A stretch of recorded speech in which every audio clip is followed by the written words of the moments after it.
Hello guys, कैसे हैं आप सब लोग। गॉड लेवल की एपिसोड 86 के साथ हाजिर हूं। तो लास्ट एपिसोड के एंड पे हमने देखा था मिमिंग अंकल लाव से कहता है, अगर तुम इतने बड़े अल्केमिस्ट हो तो क्या तुम पिल ऑफ लाइफ एंड फॉर्चून बना सकते हो। ये बात सुनकर नालैन भी बहुत ज्यादा हैरान हो जाती है और कहती है कि एम्परर डीमन किंग की बॉडी आम डीमंस के मुकाबले में बहुत ज्यादा अलग होती है, क्योंकि उसे कल्टीवेट करने के लिए और अपनी बॉडी को हील करने के लिए बहुत ज्यादा स्ट्रेंथ की जरूरत होती है। ऐसे में लाइफ एंड फॉर्चून पिल उसके लिए बहुत ज्यादा कारआमद होती है। इससे न सिर्फ अपनी बॉडी को हील कर सकता है बल्कि अपने ब्रेक थ्रू को भी कंप्लीट कर सकता है। हालांकि ये वाली पिल बहुत ज्यादा मिराकुलस है, लेकिन ये पिल बनाने का तरीका बहुत साल पहले जाया हो चुका है। किसी को भी अब ये पिल बनाना नहीं आता। हमारे किंगशिप पैलेस में भी ऐसा कोई भी रिकॉर्ड मौजूद नहीं है। जो भी रिकॉर्ड्स हैं उनमें बहुत ही थोड़ी इन्फॉर्मेशन है इस पिल के बारे में। मुझे नहीं लगा था कि यहाँ पर कोई ऐसा है जिसे ये पिल बनाना आता है। अंकल लाओ से कहते हैं, तुम्हें क्या लगता है कि लाइफ एंड फॉर्चून पिल को बनाना इतना ज्यादा आसान है। अब मुझे अल्केमी आती है, लेकिन इतनी ज्यादा नहीं कि मैं लाइफ एंड फॉर्चून पिल को बना सकूं। इसको बनाना बहुत ज्यादा मुश्किल काम है। तो तुम्हें लगता है कि तुम इसे ऐसे ही बना सकती हो। तुम इतने बड़े महान अल्केमिस्ट नहीं हो जो तुम इसको ऐसे ही बना सको। तुम यहाँ पर बाकी सबको तो फूल बना सकते हो, लेकिन मुझे नहीं बना सकते।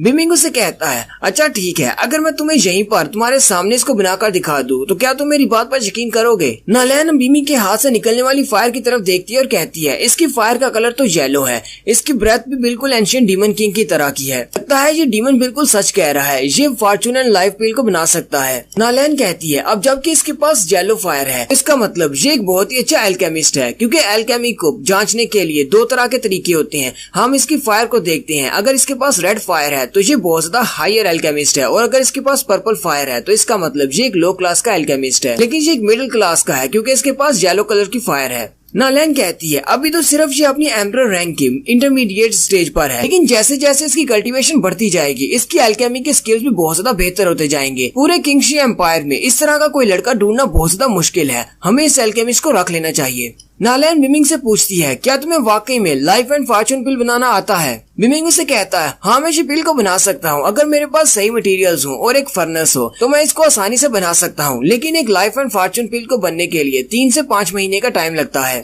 अंकल लाओ नालैन से कहते हैं, ये सिर्फ बहाने बना रहा है। 3 से 5 महीने का टाइम नहीं लगता। ये सिर्फ हमें बेवकूफ बनाने की कोशिश कर रहा है ताकि इसे कुछ टाइम मिल सके। नालैन अपने अंकल से कहती है, अंकल आप थोड़ी देर के लिए चुप रहें। फिर वो बिमिंग से पूछती है, तुम्हारा नाम क्या है। बिमिंग उसे कहता है, मेरा नाम चैन बिमिंग है। नालैन बिमिंग से कहती है, चलो फिर ठीक है, मैंने तुम्हारी एल्केमी के स्किल्स को देखा है और मुझे लगता है तुम हमारे किंगशिप पैलेस के चीफ एल्केमिस्ट बनने के लायक हो। वो सारे लोग ये बात सुनकर बहुत ज्यादा हैरान हो जाते हैं, और सबसे ज्यादा मिर्ची तो अंकल लाओ को लगती है, क्योंकि उसके फादर चीफ एल्केमिस्ट है किंगशिप पैलेस के, और अब बिमिंग अंकल लाओ के बाप की जगह लेने वाला है। नालैन अंकल लाओ से कहती है, अंकल लाओ आप जल्दी से किंगशिप पैलेस वापस जाएं और जाकर इस सारे मसले को मेरे लिए रिपोर्ट करें। उन सबको बता दें कि उनका नया चीफ एल्केमिस्ट आने वाला है। अंकल लाओ से कहते हैं, नहीं मैं ऐसा नहीं करूंगा, मैं तुम्हारी ये बात नहीं मानूंगा। अंकल लाओ से कहते हैं, मैं नहीं चाहता कि मैं इसे अपना चीफ एल्केमिस्ट मानूं, क्योंकि ये तो सिर्फ एक बच्चा है। ये हमारे चीफ एल्केमिस्ट बनने के लायक नहीं है। इसके पास अभी इतनी ज्यादा क्वालिफिकेशन नहीं है। बूढ़ा डीमन किंग आगे बढ़ता है और चिल्लाते हुए अंकल लाओ से कहता है, मुझे लगता है कि अब यहाँ पर तुम बगावत करने की कोशिश कर रहे हो। क्या तुम हमारे यंग मिस के ऑर्डर्स को फॉलो नहीं करोगे।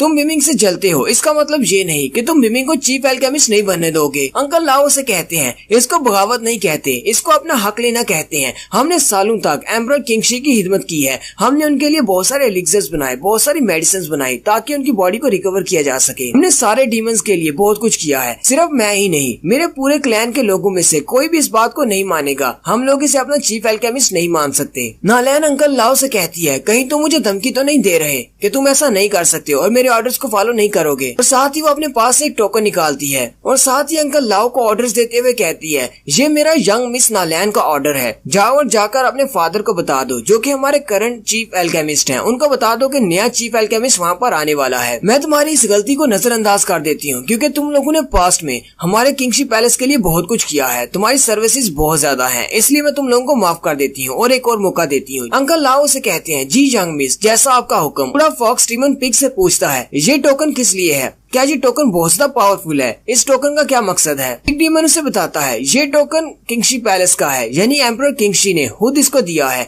जिसको भी ये टोकन दिया जाता है वो बहुत ज्यादा हास हो जाता है, क्योंकि इस टोकन को देख लेना इसका मतलब तुमने किंगशी एम्परर को देख लिया है। तुम इस टोकन को देखने के बाद भी इसके ऑर्डर्स को फॉलो नहीं करते तो फिर एम्परर किंगशी तुम्हें इस बात के लिए सजा दे सकते हैं, और ये वाला टोकन सिर्फ कुछ खास लोगों को ही दिया जाता है। अंकल लाओ उठकर खड़े हो जाते हैं। जैसे वो वहाँ से जाने लगते हैं वो स्नोबॉल को देखते हैं। स्नोबॉल जो कि उसके पंख के साथ साथ खेल रही होती है। अंकल लाओ को बहुत ज्यादा गुस्सा आता है और वो स्नोबॉल को एक जबरदस्त किक मारते हैं। स्नोबॉल बेचारी जाकर बिमिंग के कंधे पर बैठ जाती है। बिमिंग स्नोबॉल से पूछता है, स्नोबॉल क्या तुम ठीक हो? वो आगे से चिरप चिरप करते हुए कहती है, हाँ मैं ठीक हूँ। अंकल लाओ के वहाँ से चले जाने के बाद ओल्ड डीमन नालैन से कहते हैं, जिस तरह की इसकी पर्सनैलिटी है मुझे नहीं लगता कि अंकल लाओ इस बात को जाने देंगे। वो बिमिंग को कभी भी एक्सेप्ट नहीं करेंगे। नालैन उसे कहती है वो इसलिए बहुत ज्यादा डिसरिस्पेक्टफुल है क्योंकि उसके फादर हमारे चीफ एल्केमिस्ट हैं, इसलिए उसके अंदर बहुत ज्यादा अकड़ है। नालैन अपना टोकन बिमिंग को देते हुए कहती है, तुम इस टोकन को अपने पास रख सकते हो। इस टोकन की मदद से तुम किसी को भी दिखा सकते हो कि तुम हमारे किंगशिप पैलेस के चीफ एल्केमिस्ट हो और तुम हमारे पैलेस के अंदर किसी जगह पर भी जा सकते हो जहाँ पर जाना अलाउ है। नालैन बिमिंग से कहती है, अब जबकि तुम हमारे चीफ एल्केमिस्ट बन चुके हो और तुम इस आर्मी को लीड करने वाले हो तो फिर तुम मेरे साथ 9th एरिया में चलो। उनके साथ ही वो बूढ़े डीमन किंग से कहती है, तुम यहाँ पर अपनी आर्मी को रेडी करो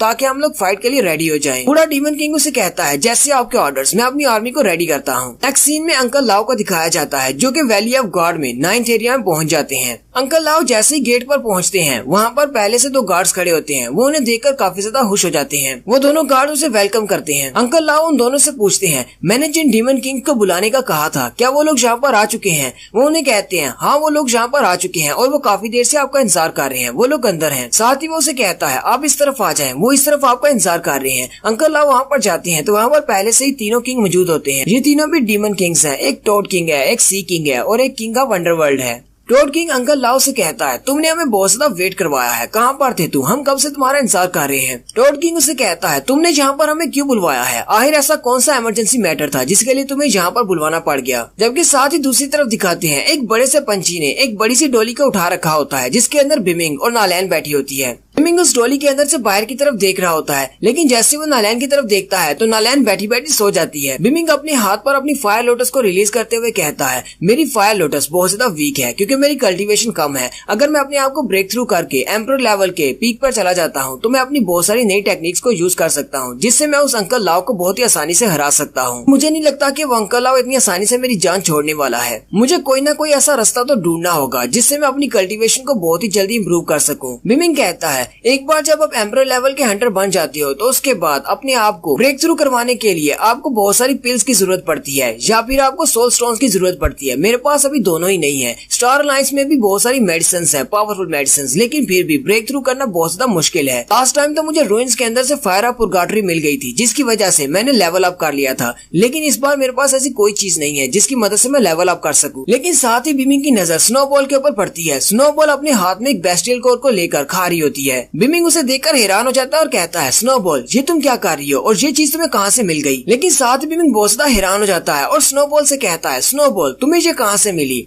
स्नोबॉल उसे चिरप चिरप करते हुए कुछ कहती है, यानी इससे ये अंकल लाओ से मिली है। बिमिंग भी उस बेस्टियल कोर के अंदर से निकलने वाली एनर्जी को महसूस करते हुए कहता है, ये तो अंकल लाओ का हो रहा है। बिमिंग सोचना शुरू कर देता है, आखिर स्नोबॉल ने उसकी बॉडी से ये बेस्टियल कोर कैसे निकाल ली होगी? ऐसा कैसे हो सकता है? वो तो अभी जिंदा है, फिर ये बेस्टियल कोर स्नोबॉल के पास कैसे आ गई? बिमिंग स्नोबॉल के हाथ से उस बेस्टियल कोर को ले लेता है और कहता है, ये तो अंकल लाओ की है, लेकिन ये स्नोबॉल के पास क्या कर रही है और कब ये उसने इसको दी? साथ ही बिमिंग को याद आता है जब उसने स्नोबॉल को किक मारी थी, शायद उसी वक्त उसने ये नीचे गिरा दी होगी और स्नोबॉल ने इसे अपने पास रख लिया। बिमिंग कहता है, लगता है वो क्रेन अपने आप को बहुत ज्यादा शाना समझ रहा है। उसने अपनी बेस्टियल कोर को यहाँ पर फेंक दिया है। शायद वो बाद में हम पर इसका इल्जाम लगाए कि हमने उसकी किसी स्पेशल चीज को चोरी कर लिया है। लेकिन थोड़ी देर सोचने के बाद बिमिंग बहुत ज्यादा खुश हो जाता है और स्नोबॉल से कहता है, स्नोबॉल इसे सारा खा जाओ और इसे खाने के बाद इससे जितनी भी एनर्जी मिलेगी उसे मेरी बॉडी में ट्रांसमिट कर दो। स्नोबॉल भी बहुत ज्यादा खुश हो जाती है और चिरप चिरप करते हुए उस सारी की सारी बेस्टियल कोर को निगल जाती है। स्नोबॉल उस बेस्टियल कोर को खाने के बाद अपने पास जितनी भी एनर्जी उससे मिलती है वो सारी की सारी एनर्जी को बिमिंग की बॉडी में ट्रांसमिट कर देती है। बिमिंग कहता है, इसके अंदर से तो बहुत सारी मैजिकल एनर्जी निकल आई। मैं तो सोच रहा था कि मुझे ब्रेक थ्रू करने के लिए सोल पावर कहाँ से मिलेगी, जबकि सोल पावर तुमने मुझे गिफ्ट में दे दी है। जबकि तुम इसे जानबूझकर यहाँ पर गिरा कर गए हो, मैं इस मौके से पूरा फायदा उठाऊंगा। बिमिंग स्नोबॉल से सारी की सारी पावर लेने के बाद उसे रिफाइन करना शुरू करता है। रिफाइन करने के लिए उसे सेकंड डायमेंशन में जाना पड़ता है जहाँ पर उसका सामना क्रेन मॉन्स्टर के साथ होगा। बिमिंग अपने ब्रेन के अंदर चला जाता है जहाँ पर उसके सामने क्रेन मॉन्स्टर आता है। बिमिंग अपने ब्रेन के अंदर उस क्रेन मॉन्स्टर को देखकर काफी ज्यादा हैरान हो जाता है और कहता है, तो क्रेन मॉन्स्टर अपनी रियल फॉर्म में इस तरह का दिखता है। लेकिन साथ ही बिमिंग अपने आप को रिफाइन करने को स्टार्ट करता है और कहता है, ये ज्यादा मुश्किल नहीं है, इसको तो मैं आसानी से रिफाइन कर सकता हूँ। नेक्स्ट सीन फिर से 9th एरिया का दिखाया जाता है। टोड किंग क्रेन से कहता है, यानी अंकल लाओ से कहता है, मिस नालैन ने जो तुम्हें कहा कि वो एक नया नया चीफ एल्केमिस्ट लेकर आ रही है, क्या तुमने एम्परर को इस बारे में बता दिया है? अंकल लाओ उन सब से कहते हैं, नहीं, मुझे मिस नालैन ने कहा था कि जाकर एम्परर को इस बारे में रिपोर्ट करो कि उनके पास एक नया एल्केमिस्ट है, लेकिन मैं ये मसला उनके सामने नहीं रखना चाहता। क्या तुम लोगों को लगता है कि नए एल्केमिस्ट के यहाँ पर आने के बाद, जो कि बहुत ज्यादा टैलेंटेड है, हमारी इस पैलेस में कोई जगह बचेगी? मुझे तो ऐसा नहीं लगता। इसीलिए मैंने तुम सब लोगों को यहाँ पर बुलवाया है ताकि हम सब लोग मिलकर उस नए एल्केमिस्ट का कुछ न कुछ करते हैं। जैसे ही वो नया एल्केमिस्ट यहाँ पर 9th एरिया में आएगा, हम चारों मिलकर उसको मार डालेंगे। और यहीं पर हमारी एपिसोड 86 का एंड होता है। एक्सप्लेनेशन अच्छी लगी हो तो कमेंट करके जरूर बताएं। चैनल को सब्सक्राइब कर दें, वीडियो को लाइक और शेयर कर दें। शुक्रिया। हेलो गाइस, कैसे हैं आप सब लोग? गार्ड लेवल की एपिसोड 87 के साथ हाजिर हूँ। अगर अभी तक किसी ने मेरे चैनल को सब्सक्राइब नहीं किया हुआ तो चैनल को सब्सक्राइब कर दे, वीडियो को लाइक और शेयर कर दे। शुक्रिया। तो लास्ट एपिसोड के एंड पे हमने देखा था अंकल लाओ 9th एरिया में वापस आ जाते हैं, जहाँ पर उन्होंने पहले से 3 एम्परर किंग्स को बुलाकर रखा होता है और उनसे कहते हैं आज हमारे साथ एक नया लड़का आ रहा है। नालैन अपने साथ एक लड़के को लेकर आ रही है जिसे वो चीफ एल्केमिस्ट बनाना चाहती है और वो लड़का वाकई में एक बहुत बड़ा जीनियस है। अगर वो यहाँ पर आ जाता है तो हम लोगों की इस महल में कोई भी जगह नहीं बचेगी। हम सब लोग मिलकर उसको मार देते हैं। तीनों डीमन किंग उसकी बात सुनकर थोड़ी देर के लिए खामोश हो जाते हैं। टॉड किंग उसे कहता है, तुम्हें क्या लगता है कि मिस नालैन के बंदे को मारना इतना आसान काम है? अगर उसको मारना इतना आसान काम होता तो तुम हमारे पास क्यों आते? तुम भी ये बात अच्छी तरह से जानते हो कि यंग मिस एम्परर किंगशी की बेटी है, अगर उसके साथ कोई है तो हम उसको नहीं मार सकते। अंकल लाओ हिबियो से कहता है, हाँ मुझे पता है कि एम्परर किंगशी कितना ज्यादा पावरफुल है और यंग मिस की क्या अथॉरिटी है, लेकिन फिर भी मैं उस लड़के को यंग मिस के सामने मारूंगा। मैंने इसका सारा प्लान बना लिया हुआ है। सी डीमन किंग उसे कहता है, लगता है कि तुम पागल हो चुके हो, तुम ऐसा कैसे कर सकती हो? अंडरवर्ल्ड का किंग भी उसे कहता है, हाँ वो भी यंग मिस के सामने, ऐसा करना बिल्कुल इम्पॉसिबल है। यंग मिस ऐसा करने के लिए तुम्हें सजाए मौत भी दिलवा सकती है। टॉड किंग उसे कहता है, क्या तुम वाकई में श्योर हो कि तुम ऐसा करना चाहते हो? वो उनसे कहता है, हाँ मैं ऐसा करना चाहता हूँ और मैं ऐसा कर भी सकता हूँ। आप लोगों को बस एक काम करना है, आपको यंग मिस को पीछे रोका रखना है, चाहे किसी भी बहाने से, जब तक कि मैं उस लड़के को मार न डालूं। उसी वक्त एक गार्ड भागता हुआ आता है और पैट्रियार्च से कहता है, पैट्रियार्च, ग्रैंड एम्परर, वो लोग यहाँ पर आ चुके हैं। ज्वेली माउंटेन से जो लोग यहाँ पर आने वाले थे, यंग मिस नालैन भी उनके साथ ही है। वो बड़ा सा पंछी उस डोली को नीचे रखता है। बिमिंग और यंग मिस नालैन वहाँ से नीचे उतरकर आ जाते हैं। टॉड किंग और क्रेन किंग दोनों ही उसके सामने झुकते हुए उसको वेलकम करते हैं। नालैन उन सबको खड़ा होने का कहती है और कहती है, तुम सब लोग यहाँ पर क्या कर रहे हो? और साथ ही वो अपने अंकल लाओ से कहती है, अंकल लाओ, मैंने तो आपको किंगशी पैलेस में भेजा था, जहाँ पर जाके आपको रिपोर्ट करना था कि मैं अपने साथ एक नए एल्केमिस्ट को लेकर आ रही हूँ, लेकिन आप यहाँ पर क्या कर रहे हैं? फिर वो बाकी के तीनों से कहती है, तुम तीनों यहाँ पर क्या कर रहे हो? तुम तीनों को तो जाकर अपने एरिया को सिक्योर करना था, लेकिन यहाँ पर क्या कर रहे हो अपनी पोस्ट को छोड़कर? टॉड किंग उसे अभी जवाब देने ही लगता है कि उसी वक्त क्रेन एम्परर अपना नाटक शुरू करता है और घुटने टेक देता है और कहता है, आपको मेरे लिए इंसाफ करना होगा। जबकि बिमिंग हंसते हुए सोच रहा होता है, ये तो डिपेंड करता है कि इस क्रेन एम्परर की एक्टिंग कितनी ज्यादा अच्छी है। नालैन आके बढ़ती है और उसे कहती है, अंकल लाओ, आपको ऐसा करने की जरूरत नहीं है, चलें जल्दी से खड़े हो जाएं और मुझे बताएं आपको किस बात के लिए इंसाफ चाहिए। क्रेन एम्परर जल्दी से खड़ा हो जाता है और स्नोबॉल की तरफ इशारा करते हुए कहता है, इसके इस छोटे से कीड़े ने मेरे बेस्टियल कोर को चोरी कर लिया है, जो कि हमारे क्लैन का सबसे इम्पोर्टेंट खजाना है। इसलिए मैं चाहता हूँ कि आप मेरे साथ इंसाफ करें और मेरी चोरी हुई चीज को मुझे वापस लौटा दिया जाए। बूढ़ा एम्परर किंग भी जो बात सुनकर बहुत ज्यादा हैरान हो जाता है और चिल्लाते हुए कहता है, ऐसा कैसे हो सकता है? मैंने सुना है कि इस तरह के बेस्टियल कोर के अंदर 10 से 15 साल की इनहेरिटेंस की पावर मौजूद होती है। अगर ये किसी के हाथ में लग गया तो इससे तो बहुत बड़ी तबाही मच सकती है, किसी के हाथ में सारे राज लग सकते हैं। नालैन बिमिंग से कहती है, अंकल लाओ की बेस्टियल कोर बहुत ज्यादा स्पेशल है, ये इनके क्लैन के सर्वाइव करने के लिए बहुत ज्यादा जरूरी है। अगर ये किसी गलत के बंदे के हाथों में लग गई तो इनके पूरे का पूरा क्लैन डिस्ट्रॉय हो जाएगा। इसलिए अगर तुम्हारे पास है या फिर तुमने गलती से उसको ले लिया है तो इसे वापस कर दो, क्योंकि अगर तुम्हारे पास हुई और तुम इसको वापस नहीं कर रहे तो मुझे नहीं लगता कि मेरे डैड भी तुम्हें बचा पाएंगे, क्योंकि क्रेन क्लैन वाले तुमसे इस बात का बदला जरूर लेंगे। बिमिंग नालैन से कहता है, मैं आज इसे पहली बार मिल रहा हूँ, मुझे नहीं पता, मैंने इसे पहले कभी भी नहीं देखा और ना ही मुझे इसकी बेस्टियल कोर के बारे में पता है, और इसके पास ऐसा कौन सा सबूत है जिसकी बिना पर ये मुझसे कह रहा है कि मैंने इसकी बेस्टियल कोर को चोरी किया है? मुझे नहीं लगता कि इसके ऊपर भरोसा किया जा सकता है। और साथ ही बिमिंग हंसते हुए कहता है, अगर वो चीज इतनी ज्यादा इम्पोर्टेंट थी, वो बेस्टियल कोर, तो तुम्हें उसे सेव रखना चाहिए था। अगर मेरे जैसा अनाड़ी बंदा तुमसे वो बेस्टियल कोर चोरी कर सकता, फिर तुम्हें तो अपने आप को एक एम्परर किंग कहते हुए शर्म आनी चाहिए। अंकल लाओ बिमिंग की बात सुनकर बहुत ज्यादा गुस्सा हो जाते हैं और कहते हैं, लिटिल थिंग, पहले तो तुमने मेरे बेस्टियल कोर को चोरी किया और उसके बाद यंग मिस के सामने तुम इस बात से इनकार कर रहे हो कि तुमने ऐसा कुछ भी नहीं किया। और साथ ही वो अपनी पावर्स को रिलीज करते हुए कहते हैं, अगर तुमने इसको चोरी नहीं किया तो फिर मैं अपनी पावर को यूज करते हुए तुम्हारी बॉडी को स्कैन करना चाहता हूँ। मेरे पास कुछ ऐसी पावर है जिससे मैं तुम्हारी बॉडी के अंदर से इस बेस्टियल कोर को सूंघ सकता हूँ। बूढ़ा एम्परर किंग और नालैन दोनों ही ये बात सुनकर हैरान हो जाते हैं। नालैन कहती है, अंकल लाओ की ये टेक्निक बहुत ज्यादा स्पेशल है। इनका सोल एनर्जी से बना हुआ क्रेन वो तो किसी चीज को भी स्मेल कर सकता है। जमीन के अंदर चाहे वो कितने ही मीटर गहरी क्यों न दबी हो, फिर भी उसे स्मेल कर सकता है। एक बेस्टियल कोर को स्मेल करना उसके लिए ज्यादा मुश्किल नहीं होना चाहिए। नालैन बिमिंग की तरफ देखकर सोच रही होती है, आखिर अंकल को क्या पड़ी है बिमिंग के ऊपर इस तरह इल्जाम लगाने की। लेकिन अगर वाकई में अंकल को बिमिंग के पास से अपना बेस्टियल कोर मिल जाता है तो उसके बाद मैं क्या करूंगी, मुझे तो इन्होंने मुश्किल में डाल दिया है। बिमिंग अंकल लाओ से कहता है, तुम्हें किसने कहा कि मैं तुमसे डरता हूँ, चलो जल्दी करो, अपनी क्रेन पावर को यूज करो और मुझे स्कैन कर लो। अंकल लाओ अपनी एनर्जी से बने हुए क्रेन को रिलीज करते हैं और कहते हैं, जाओ जाकर इस लड़के की बॉडी को चेक करो, अगर तुम्हें बेस्टियल कोर मिलता है तो मुझे आकर बताओ। उनका क्रेन पंछी उड़ता हुआ बिमिंग के इर्द गिर्द जाकर चक्कर लगाना शुरू कर देता है, जबकि अंकल लाओ अंदर से बहुत ज्यादा खुश होते हैं और कहते हैं, अब ये लड़का मेरे हाथों से नहीं बचेगा। उनका एनर्जी से बना हुआ क्रेन उसकी बॉडी के इर्द गिर्द चक्कर लगाने के बाद वापस अंकल लाओ के पास आ जाता है। अंकल लाओ कहते हैं, मेरा क्रेन वापस आ चुका है, चलो अब इससे पूछते हैं क्या इसे बेस्टियल कोर मिला या नहीं। वो क्रेन पंछी वापस आने के बाद मास्टर लाओ को अपनी जुबान में कुछ कहता है। अंकल लाओ कहते हैं, क्या कहा तुमने, क्या तुम्हें इसके पास बेस्टियल कोर नहीं मिला, लेकिन ऐसा कैसे हो सकता है। यहाँ पर क्रेन क्लैन के और भी लोग मौजूद होते हैं। वो सारे ये देखकर बहुत ज्यादा हैरान हो जाते हैं और कहते हैं,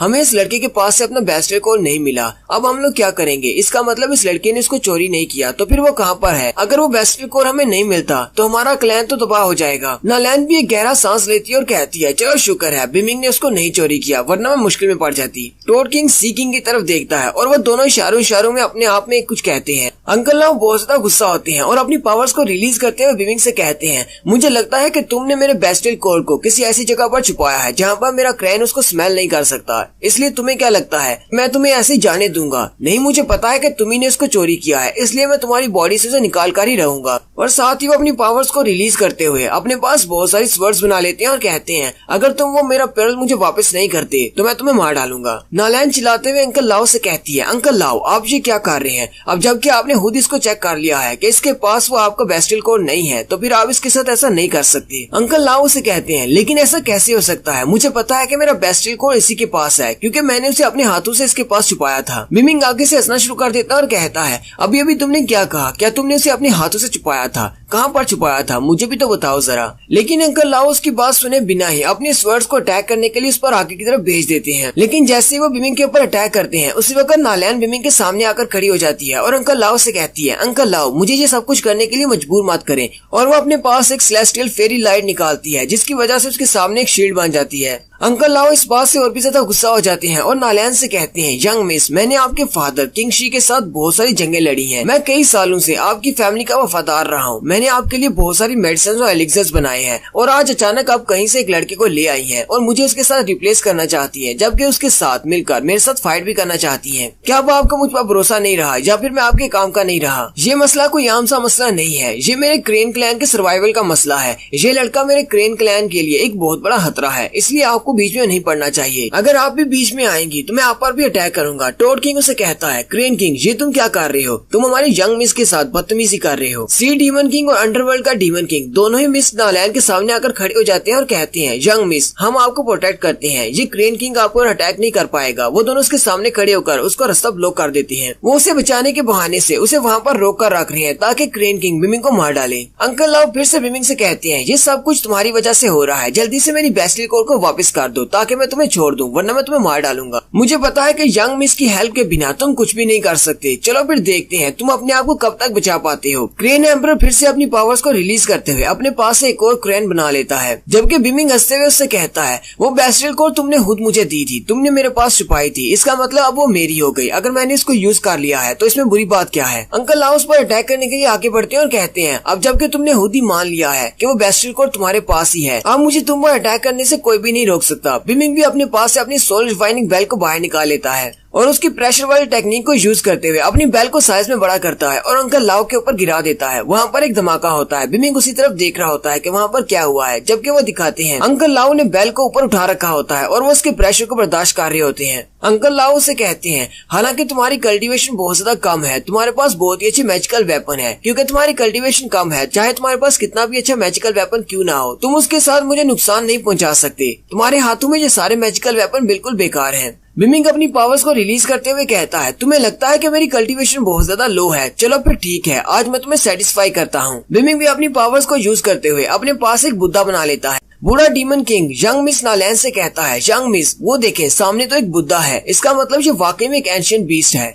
नालैन भी बिमिंग की तरफ देखकर बहुत ज्यादा हैरान हो जाती है और कहती है थोड़ी देर पहले ये अपनी इंटरमीडिएट स्टेज पर था, लेकिन अब ये अपनी लेट स्टेज पर चला गया है। लगता है कि इसने यहाँ पर खड़े खड़े ही अपने आप को ब्रेक थ्रू कर लिया है। साथ ही नालैन बहुत ज्यादा चौंक जाती है और कहती है इसकी ब्रेथ से तो ऐसा लग रहा है ये अभी भी ब्रेक थ्रू करने की कोशिश कर रहा है, यानी कि ये अभी भी लेवल अप होने की कोशिश कर रहा है। और देखते ही देखते बिमिंग अपनी बॉडी को 3 बार लेवल अप कर लेता है। अब बिमिंग अपनी एम्परर रैंक की पीक पर चला गया है। नालैन से देखकर बहुत ज्यादा हैरान होती है और कहती है मैंने अपनी सारी जिंदगी में ऐसा डीमन पहली बार देखा है जो कि खड़े खड़े अपने आप को 3 से 4 बार लेवल अप कर सकता है। क्या ये इसका ब्लड लाइन टैलेंट है? ये तो बहुत ज्यादा एक खास डीमन है, क्योंकि ऐसा मैंने कभी नहीं देखा। ये एक बहुत ज्यादा पावरफुल डीमन बन सकता है। बिमिंग के लेवल अप करने की वजह से बिमिंग की कल्टीवेशन बढ़ गई है, जिसकी वजह से उसकी सोल रिफाइनिंग बेल की पावर बढ़ गई है। अंकल लाओ कहते हैं इस बेल का प्रेशर तो बढ़ता ही जा रहा है, ऐसे लगता है कि थोड़ी देर में ये मुझे नीचे क्रश कर देगा और मैं मर जाऊंगा। लेकिन साथ ही बिमिंग से कहते हैं मैं ऐसा होने नहीं दूंगा, तुम्हें क्या लगता है तुम इस बेल को यूज करते हुए मुझे मार सकते हो? और यहीं पर हमारी एपिसोड 87 का एंड होता है। एक्सप्लेनेशन अच्छी लगी हो तो कमेंट करके जरूर बताएं। चैनल को सब्सक्राइब कर दे, वीडियो को लाइक और शेयर कर दे। शुक्रिया। हेलो गाइस, कैसे हैं आप सब लोग? गॉड लेवल के एपिसोड 88 के साथ हाजिर हूं। तो लास्ट एपिसोड के एंड पे हमने देखा था बिमिंग अपने आप को 2 से 3 बार लेवल अप कर लेता है, जिसकी वजह से उसकी स्ट्रेंथ बढ़ जाती है। बिमिंग की कल्टीवेशन बढ़ने की वजह से सोल रिफाइनिंग बेल के अंदर भी स्ट्रेंथ काफी ज्यादा बढ़ जाती है। और अंकल लाओ जो कि इस बेल के नीचे होते हैं वो कहते हैं इसका प्रेशर बढ़ता जा रहा है, अगर ऐसे चलता रहा तो मैं तो इसके नीचे क्रश हो जाऊंगा। अंकल लाओ जल्दी से अपने क्रेन क्लैन वालों से कहते हैं सारे क्रेन क्लैन के लोगों मेरे ऑर्डर्स को फॉलो करो और यहाँ पर आकर इस लड़के को मार डालो। क्रेन क्लैन के लोग जो कि वहीं पर खड़े होते हैं वो उसकी बात सुनते हैं और कहते हैं ठीक है मास्टर, जो भी आपका ऑर्डर है हम इसको फॉलो करेंगे। और वो सारे मिलकर उसको मारने के लिए आगे बढ़ते हैं। यानी कि वहाँ पर बहुत सारे क्रेन्स आ जाते हैं। वो आसमान में अपनी बैटल फॉर्मेशन को कंप्लीट करते हैं और बैटल फॉर्मेशन या अटैक फॉर्मेशन को कंप्लीट करते हैं। बूढ़ा डीमन एम्परर भी आसमान की तरफ देखता है और कहता है अभी लोग ऊपर आसमान की तरफ देखो, आसमान में बहुत सारे पंछी उड़ रहे हैं। नालैन बूढ़े एम्परर से कहती है ये सारे पंछी क्रेन है और ये इनकी अटैक फॉर्मेशन है, ये इस फार्म में अटैक करते हैं। ये वाली अटैक फॉर्मेशन क्रेन क्लैन के ब्लड में है। ये सारे इसी तरह अटैक करते हैं क्योंकि इनकी तादाद बहुत ज्यादा होती है और इनकी स्पीड भी काफी ज्यादा होती है, इसलिए ये बार बार एक दूसरे के बाद दूसरा और फिर तीसरा और इस तरह ये अटैक करते जाते हैं जब तक कि सामने वाला थक ना जाए और उसके बाद ये उसे मार डालते हैं। मास्टर लाओ कहते हैं आज तक कोई भी हमारी स्क्रीन अटैक फॉर्मेशन को नहीं तोड़ पाया, चलो फिर देखते हैं तुम कितनी देर तक इनके सामने टिक पाते हो, आज तुम्हारी मौत पक्की है। जबकि बिमिंग और स्नोबॉल उसके सामने बड़े ही कॉन्फिडेंट अंदाज में खड़े होते हैं। बिमिंग स्नोबॉल से कहता है स्नोबॉल क्या तुम्हें भूख लगी है? क्या तुम कुछ खाना चाहोगी? ये पंछी तुम्हारे टेस्ट के लिए बहुत ज्यादा अच्छे रहेंगे। स्नोबॉल भी आगे से चिरप चिरप करती है। स्नोबॉल उड़ते हुए ऊपर चली जाती है। जबकि क्रेन क्लैन का एक बंदा उस कहता है ये छोटा सा कीड़ा यहाँ पर अकेले हमसे फाइट करने के लिए आ गया है, इससे क्या लगता है ये हमारे क्रेन क्लैन के अटैक फॉर्मेशन को तोड़ सकता है। लेकिन स्नोबॉल चिरप चिरप करते हुए अपने मुंह से फायर निकालती है। वो सारे क्रेन क्लैन वाले लोग बहुत ज्यादा हैरान हो जाते हैं। बूढ़ा एम्परर किंग भी चिल्लाकर यंग मिस नालैन से कहता है यंग मिस नालैन जल्दी से ऊपर की तरफ देखें। स्नोबॉल ने अपने मुंह से जितनी भी फायर निकाली थी वो उन सारे परिंदों के इर्द गिर्द उसे कवर कर लेती है और स्नोबॉल की फायर जिस भी बर्ड के ऊपर लगती है वो सारे जलना शुरू हो जाते हैं और चिल्लाते हुए नीचे गिरते जाते हैं। और देखते ही देखते वहाँ पर जितने भी क्रेन क्लैन के मेंबर्स होते हैं वो सारे जलकर नीचे गिर जाते हैं। अंकल लाओ पीछे देखकर बहुत ज्यादा हैरान हो जाते हैं और अपने क्लैंसमैन को मरता हुआ देखकर चिल्लाना शुरू कर देते हैं। बिमिंग हंसते हुए अंकल लाओ से कहता है तुम्हारी अटैक फॉर्मेशन को तो मैंने तोड़ दिया, अब अगर तुम्हारे पास और कोई नई ट्रिक है तो उसे भी सामने ले आओ, मैं उसका भी काउंटर अटैक कर लूंगा। बिमिंग आगे चला जाता है और अपनी सोल रिफाइनिंग बेल की तरफ देखते हुए कहता है क्या तुम अब भी इस बेल के नीचे स्ट्रगल करना चाहते हो? जब तुम इस बेल से नहीं निकल सकते तो फिर कोशिश क्यों कर रहे हो? अंकल लाओ से कहते हैं तुम्हें अपनी स्ट्रेंथ पर इतना ज्यादा भरोसा नहीं करना चाहिए, तुम्हारे पास थोड़ी बहुत स्ट्रेंथ है, इसका मतलब ये नहीं कि तुम अंकल लाओ से जीत सकते हो। मैं क्रेन एम्परर किंग हूँ। और साथ ही वो अपनी चोंच के अंदर से कुछ अजीब सी टेक्निक को यूज करते हुए एक ब्लड पर्ल निकालते हैं। ये उनकी एक स्पेशल टेक्निक है जो कि वो भागने के वक्त इस्तेमाल करते हैं। ऐसे अंकल लाओ उस टेक्निक को यूज करते हैं तो वहाँ पर एक बेस्टियल कोर मिलती है, रेड कलर की बेस्टियल कोर। बिमिंग उस बेस्टियल कोर को वहाँ पर देखकर बहुत ज्यादा हैरान हो जाता है और जल्दी से अपनी पावर्स को रिलीज करते हुए कहता है, ऐसा सोचना भी मत कि मैं तुम्हें यहाँ से भागने दूंगा। लेकिन अंकल लाओ उसकी बेल के नीचे से बाहर निकल जाते हैं और अपनी सोल फार्म में चले जाते हैं ताकि वो यहाँ से भाग सके। बिमिंग मुझे देखकर काफी ज्यादा हैरान हो जाता है और कहता है, लगता मैं बहुत ज्यादा स्लो हूँ जो ये यहाँ से भाग गया। अंकल लाओ जाने से पहले बिमिंग से कहते हैं, तुमने मेरे बेस्टियल कोर को चोरी किया, इसके अलावा मेरे क्लैन के लोगों को मार डाला, किंगशी पैलेस में मेरी जगह छीन ली। तुम बस इंतजार करो, मैं तुमसे बदला लेने के लिए जरूर आऊंगा। और साथ ही वो वहाँ से उड़ जाते हैं। बिमिंग सोच रहा होता है, ठीक है मैं तुम्हारा इंतजार करूंगा, लेकिन अगली बार मैं इससे भी ज्यादा स्ट्रॉन्ग होऊंगा, इसलिए तुम यहाँ से आसानी से भाग नहीं पाओगे। अंकल लाओ के वहाँ से जाते ही लॉर्ड किंग आगे बढ़ता है और यंग मिस नालैन को बधाई देते हुए कहता है, आपका बहुत बहुत बधाई हो कि आपको एक बहुत ही अच्छा यंग एल्केमिस्ट मिल गया है जो कि बहुत ज्यादा स्ट्रॉन्ग भी है। ये यंग एल्केमिस्ट हमारे किंगशी पैलेस के लिए बहुत ज्यादा फायदेमंद साबित होगा। डीमन ऑफ अंडरवर्ल्ड किंग कहता है, ये लड़का तो वाकई में बहुत ज्यादा पावरफुल है, इसने तो लाओ ही बाई के रिबेलियन को भी रोक लिया। नालैन उन सब की तरफ देखती है और कहती है,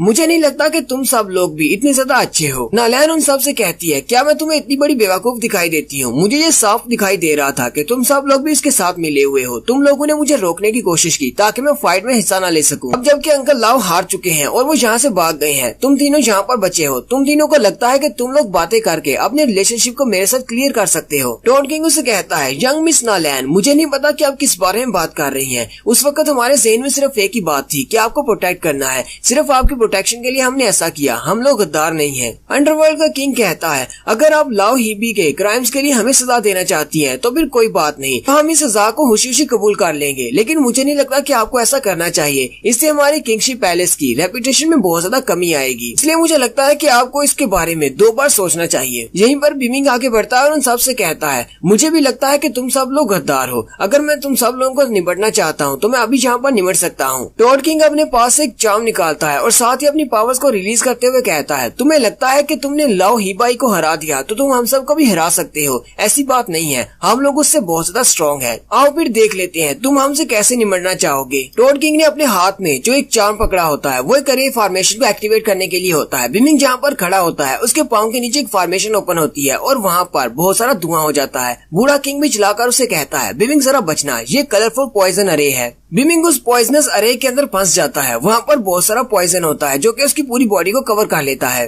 नालैन टॉड किंग से कहती है, ये तुमने क्या किया? तुम्हें पता है कि वो हमारा चीफ एल्केमिस्ट बनने वाला है, फिर तुम ऐसा कैसे कर सकते हो? टॉड किंग कहता है, उसने पहले मुझे ऑफेंड किया है, उसी ने कहा कि वो मुझे निमटना चाहता है, अब देखते हैं वो कैसे इस सब से बचता है। और साथ ही वो नालैन को भी धमकी दे डालता है और कहता है, मैंने तुम्हारे बाप के साथ बहुत सारी जंगें लड़ी है, मैं तुम्हारा चीफ एल्केमिस्ट हूँ और अगर तुम भी मुझे ऑफेंड करती हो तो मुझे लगता है कि तुम्हें भी सजा दी जाएगी, तुम्हारे फादर भी तुम्हें सजा देंगे क्योंकि मैं बहुत ही महान शख्सियत हूँ। और वैसे भी अब इस लड़के के बचने का कोई चांस नहीं, ये मेरे पॉइजन से नहीं बचेगा, थोड़ी देर में ये मर जाएगा। क्योंकि जैसे ही सामने से पॉइजनस धुआं हटता है तो बिमिंग आगे से मुस्कुरा रहा होता है और कहता है, जहरीले मेंढक कहेंगे, तुम्हें क्या लगता है कि तुम अपने इस पॉइजन के साथ मुझे मार सकते हो? इतना पॉइजन मुझे मारने के लिए काफी नहीं है। और साथ ही बिमिंग अपनी पावर्स को यूज करते हुए अपने स्केलेटन गन को बाहर निकाल लेता है। जैसे वो अपने स्केलेटन गन को बाहर निकालता है वो अपने गन को जमीन के अंदर धंसा देता है जहाँ पर वो फॉर्मेशन होती है, जिसकी वजह से उसकी फॉर्मेशन कैंसिल हो जाती है। टॉड किंग भी ये देखकर बहुत ज्यादा हैरान हो जाता है और कहता है, ऐसा कैसे हो सकता है? इसने अपने स्केलेटन गन की मदद से मेरी अरे फॉर्मेशन को कैंसिल कर दिया है।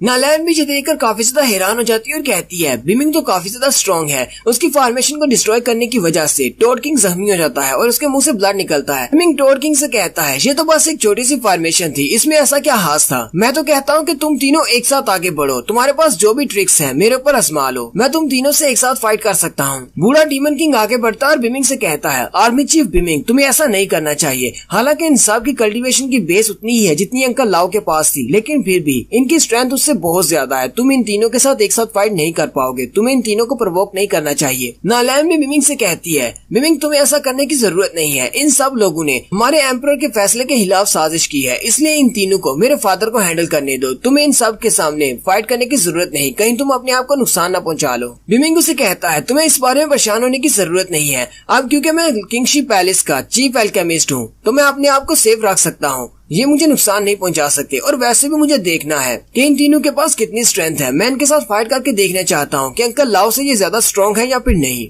टॉड किंग भी बहुत ज्यादा गुस्सा हो जाता है और बिमिंग से कहता है, तुमने मेरी पॉइजनस अरे को डिस्ट्रॉय कर दिया, जिसकी वजह से मुझे बहुत ज्यादा डैमेज हुआ है, तुम्हें लगता है कि मैं तुम्हें छोड़ दूंगा? अब मैं अपना सारा गुस्सा तुम पर उतारने वाला हूँ। टोड किंग जल्दी से अपने साइज को बड़ा कर लेता है और वो एक बड़ा सा मेंढक बन जाता है और बिमिंग के ऊपर अपना पंजा मारता है। बिमिंग जंप करते हुए साइड पर हो जाता है, लेकिन जैसे ही वो जंप करके साइड पे होता है उसके पीछे अंडरवर्ल्ड का किंग होता है। वो अपनी एक स्पेशल टेक्निक जिसका नाम सोल ईटर होता है उसको यूज करता है, जिसकी वजह से एनर्जी से बने हुए बहुत सारे खोपड़ी निकल आते हैं। अंडरवर्ल्ड का किंग उसे कहता है ये सारी अंडरवर्ल्ड में घूमने वाली आत्माएं हैं जो कि किसी की सोल को एक्सट्रैक्ट कर सकती हैं। एम्परर लेवल के हंटर भी इसके सामने नहीं टिक सकते। तुम्हारी सोल को ये बहुत ही जल्दी एक्सट्रैक्ट कर लेंगे और तुम्हारी बॉडी को डिस्ट्रॉय कर देंगे। लेकिन बिमिंग अपने स्केलेटल गन को यूज करते हुए 2-4 स्लैशेस लगाता है और उसके उन सोल गोस्ट को डिस्ट्रॉय कर देता है। अंडरवर्ल्ड का किंग भी ये देखकर बहुत ज्यादा हैरान हो जाता है और कहता है इसके पास तो एक गॉड लेवल का वेपन है। और अब यहीं पर सी किंग की एंट्री होती है जो कि अपने पास से सी ट्राइडन निकाल लेता है और कहता है तुम्हारे पास तो बहुत सारे मैजिकल वेपन्स हैं, लेकिन देखते हैं तुम्हारे जो मैजिकल वेपन मेरे सी ट्राइडन के सामने टिक पाते हैं या नहीं। और वो अपने सी ट्राइडन को लेकर बिमिंग के ऊपर जंप करते हुए अटैक करने के लिए आगे बढ़ता है।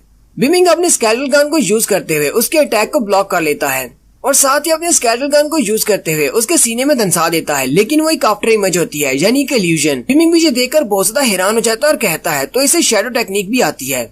जबकि असली का सी किंग उसके पीछे होता है और उसे कहता है बच्चे तुम कहाँ पर निशाना लगा रहे हो, मैं तो तुम्हारे पीछे हूँ। बिमिंग जल्दी से पीछे की तरफ घूमता है, लेकिन सी किंग अपने ट्राइडेंट को यूज करते हुए बिमिंग के ऊपर अटैक कर देता है। बिमिंग जल्दी से पीछे की तरफ जंप कर जाता है। ये देखकर सी किंग भी काफी ज्यादा हैरान हो जाता है और कहता है ये लड़का तो बहुत ज्यादा तेज है, इसके पास सिर्फ एक ही सेकंड था और इसने अपने आप को बचा लिया। साथ ही बिमिंग माउंटेन शैटरिंग पंच का यूज करते हुए उसे एक जबरदस्त पंच मारता है, जिसकी वजह से सी किंग पीछे दूर जाकर गिरता है। गिरने के बाद सी किंग कहता है तुम्हारी हिम्मत कैसी हुई इस सी किंग के ऊपर अटैक करने की। अंडरवर्ल्ड का किंग उसे कहता है सी किंग मुझे तुम्हारी हेल्प करने दो, हम दोनों मिलकर इस पर अटैक करते हैं। जबकि बिमिंग उसके सामने खड़ा मुस्कुरा रहा होता है और कहता है तुम्हें क्या लगता है कि तुम तीनों मिलकर मुझे हरा सकते हो। और साथ ही वो अपने बाले को जमीन के अंदर धंसा देता है, जिसकी वजह से ग्राउंड टूटना शुरू हो जाता है। सी किंग और अंडरवर्ल्ड का किंग दोनों ही ये देखकर बहुत ज्यादा हैरान हो जाते हैं। ग्राउंड के अंदर से बहुत सारी चेन्स निकलती हैं, एनर्जी से बनी हुई चेन्स, जिनसे बिमिंग उन दोनों को बांध देता है। वो दोनों ये देखकर बहुत ज्यादा हैरान होते हैं और कहते हैं आखिर ये लड़का है कौन, इसने मेरे सी ट्राइडन को भी रोक लिया, जबकि इस अंडरवर्ल्ड के किंग के लीडिंग गोस्ट को भी रोक दिया। टोड किंग जो कि अभी भी आजाद होता है वो बिमिंग से कहता है तुमने इन दोनों को तो पकड़ लिया, लेकिन चलो देखते हैं तुम मेरी इस पॉइजन गन से कैसे बच पाती हो। वो टोड मॉन्स्टर अपने मुंह से बहुत सारी पॉइजनस बॉल्स फेंकता है, तो एक बुलेट की स्पीड से बिमिंग की तरफ आगे बढ़ती है। बूढ़ा एम्परर भी चिल्लाकर बिमिंग से कहता है बिमिंग अपना ध्यान रखना, ये कोई स्मोक पॉइजन नहीं है, ये तो पॉइजनस बुलेट्स हैं, इनकी स्पीड बहुत ज्यादा है, तुम्हें इन्हें बहुत ही एहतियात से डॉज करना होगा। और यहीं पर हमारी एपिसोड 88 का एंड होता है। एक्सप्लेनेशन अच्छी लगी हो तो कमेंट करके जरूर बताएं। चैनल को सब्सक्राइब कर दे, वीडियो को लाइक और शेयर कर दें। शुक्रिया। हेलो गाइस, कैसे हैं आप सब लोग। गॉड लेवल के एपिसोड 89 के साथ हाजिर हूँ। तो लास्ट एपिसोड के एंड पे हमने देखा था बिमिंग अपने स्केलेटल गन को यूज करते हुए सी डीमन किंग और अंडरवर्ल्ड के डीमन किंग दोनों को ही अपनी एनर्जी से बनी हुई चेन्स के अंदर बांध लेता है। लेकिन उसी वक्त टोड किंग उसके ऊपर अपने मुंह से कुछ पॉइजन बॉल्स फेंकता है, जबकि ओल्ड डीमन किंग चिल्लाकर उसे कहता है बिमिंग इससे बचना, ये वो स्मोक की तरह नहीं है बल्कि ये तो शूटिंग बुलेट्स की तरह है, इसलिए इनसे जरूर बचना होगा। नालैन कहती है टोड किंग के ये पॉइजनस बुलेट्स ये बहुत ज्यादा खतरनाक है। बिमिंग जल्दी से पीछे की तरफ घूमता है और अपने बुद्धा लोटस फायर को निकालता है और उन पॉइजन वाली बुलेट्स को अपने बुद्धा लोटस के अंदर सक कर लेता है। ये देखकर वो टोड किंग भी बहुत ज्यादा हैरान हो जाता है और कहता है इसने तो मेरी सारी की सारी पॉइजनस बुलेट्स को अपने लोटस के अंदर एब्जॉर्ब कर लिया है। बिमिंग आगे बढ़ता है और कहता है अब तुम्हारी बारी है। फिर बिमिंग उसे पीटने के बाद उसे भी उन्हीं चेन्स में बांध देता है बाकी के दोनों के साथ। बिमिंग उन तीनों को पकड़ लेने के बाद उनसे कहता है चलो फिर तुम तीनों से बिजनेस की बात करते हैं, मैं तुम तीनों को यहाँ से जाने दूंगा, लेकिन बदले में तुम्हें मेरे लिए कुछ करना होगा। वो तीनों बहुत ज्यादा हैरान हो जाते हैं और कहती हैं जल्दी से बताओ तुम्हें हमसे क्या चाहिए।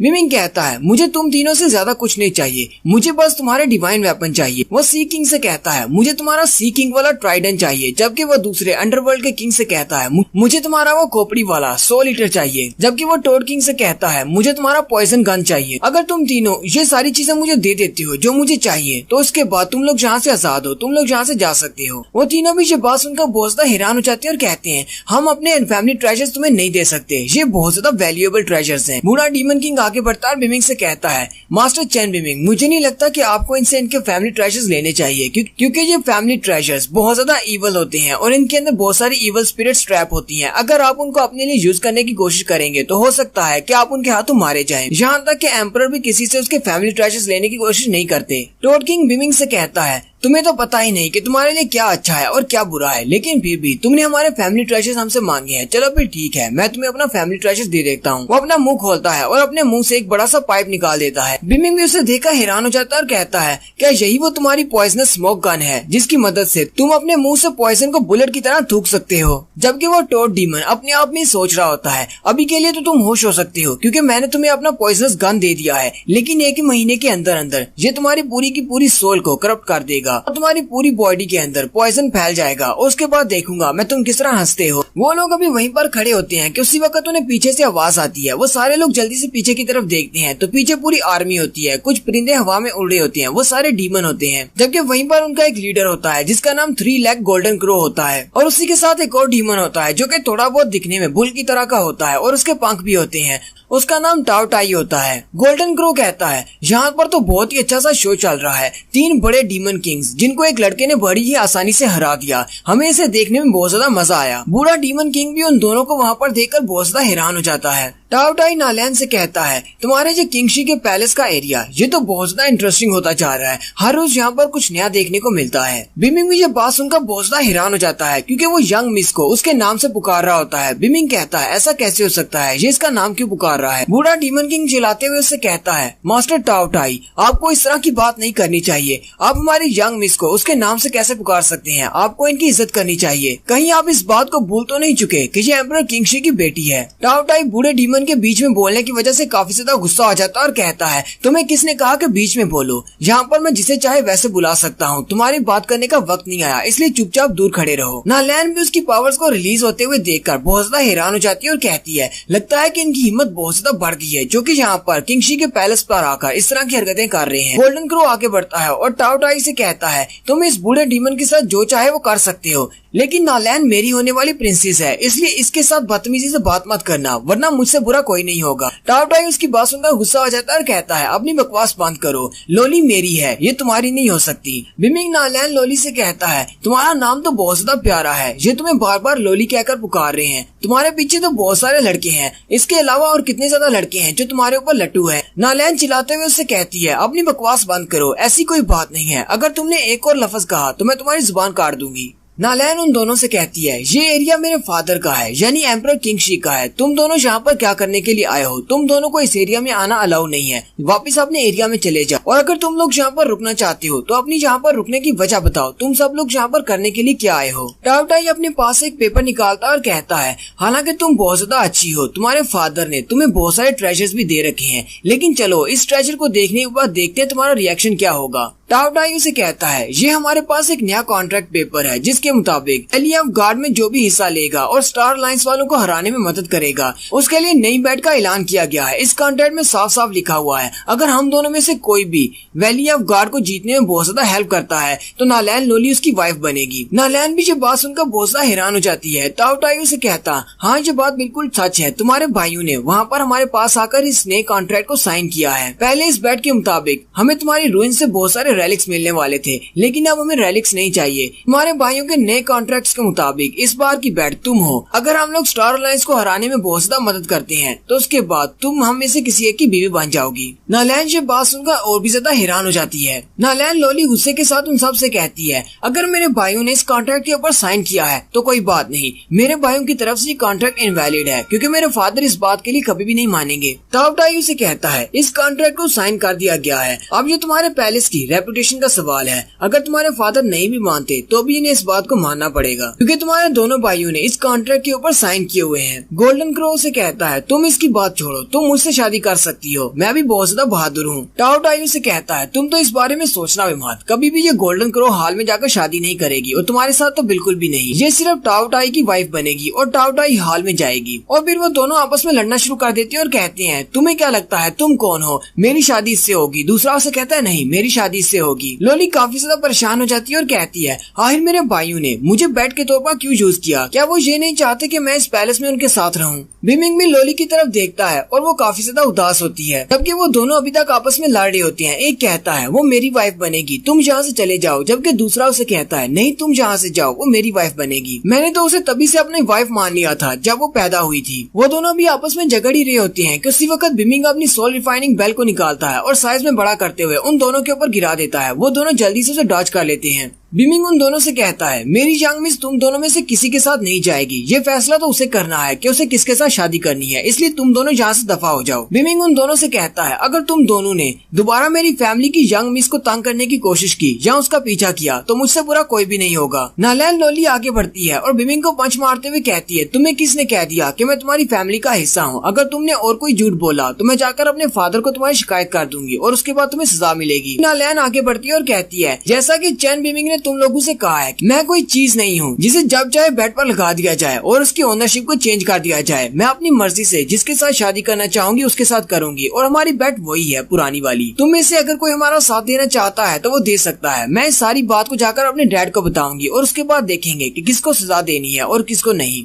नालैन की ये वाली बात सुनकर वो दोनों ही बहुत ज्यादा गुस्सा आ जाते हैं और कहते हैं तुम्हारी हिम्मत कैसे हुई हमारे इस कॉन्ट्रैक्ट को ना मानने की? हमने इस कॉन्ट्रैक्ट को बड़ी मुश्किल के साथ तुम्हारे भाइयों से साइन करवाया है। टाओटाई बहुत ज्यादा गुस्सा आ जाता है और अपनी पावर्स को रिलीज करते हुए कहता है नालैन लोली अगर तुम मुझसे शादी नहीं करती तो फिर तुम्हें मुझे एक्सप्लेनेशन देना होगी, तुम्हें मुझसे फाइट करना होगी। बिमिंग नालैन से कहता है यंग मिस क्या तुम मुझे अपना ब्रेसलेट दे सकती हो जो कि तुम्हारे डैड ने तुम्हें दिया है, यानी कि एम्परर किंगशी ने दिया है। नालैन अपने ब्रेसलेट को उतार लेती है और कहती है ये ट्रेजर मेरे डैड ने मुझे दिया था, ये बहुत ही स्पेशल ट्रेजर है। जब मैं पैदा हुई थी तभी उन्होंने मुझे ये दिया था और इसके ऊपर उनका ब्लड मार्क भी है। तुम इसका क्या करने वाले हो? बिमिंग उसे कहता है अगर तुम इस ब्रेसलेट के ऊपर जो ब्लड मार्क है उसका फायदा अभी नहीं उठाओगी तो मुझे नहीं लगता कि नेक्स्ट टाइम तुम इसका फायदा उठा पाओगी। बिमिंग टाओटाई की तरफ देखता है और कहता है तुम तो अपने डीमन एम्परर लेवल के पीक पर हो, इसलिए तुम्हें मारना बहुत ज्यादा वेस्ट होगा, तुम्हें जिंदा रखा जाएगा। लेकिन तुम्हारे पास सिर्फ दो ही ऑप्शन है, या तो यंग मिस के गुलाम बन जाओ या फिर मेरे हाथों मारे जाओ। गोल्डन क्रो भी गुलाम बनने वाली बात सुनकर बहुत ज्यादा हैरान हो जाता है, जबकि उसके साथी भी वहीं पर खड़े होते हैं। गोल्डन क्रो सोच रहा होता है मुझे लगता है कि ये लड़का बहुत ज्यादा पागल है, इसको इस बात की समझ ही नहीं कि ये क्या कर रहा है। टाओटाई एम्परर लू का ग्रैंडसन है।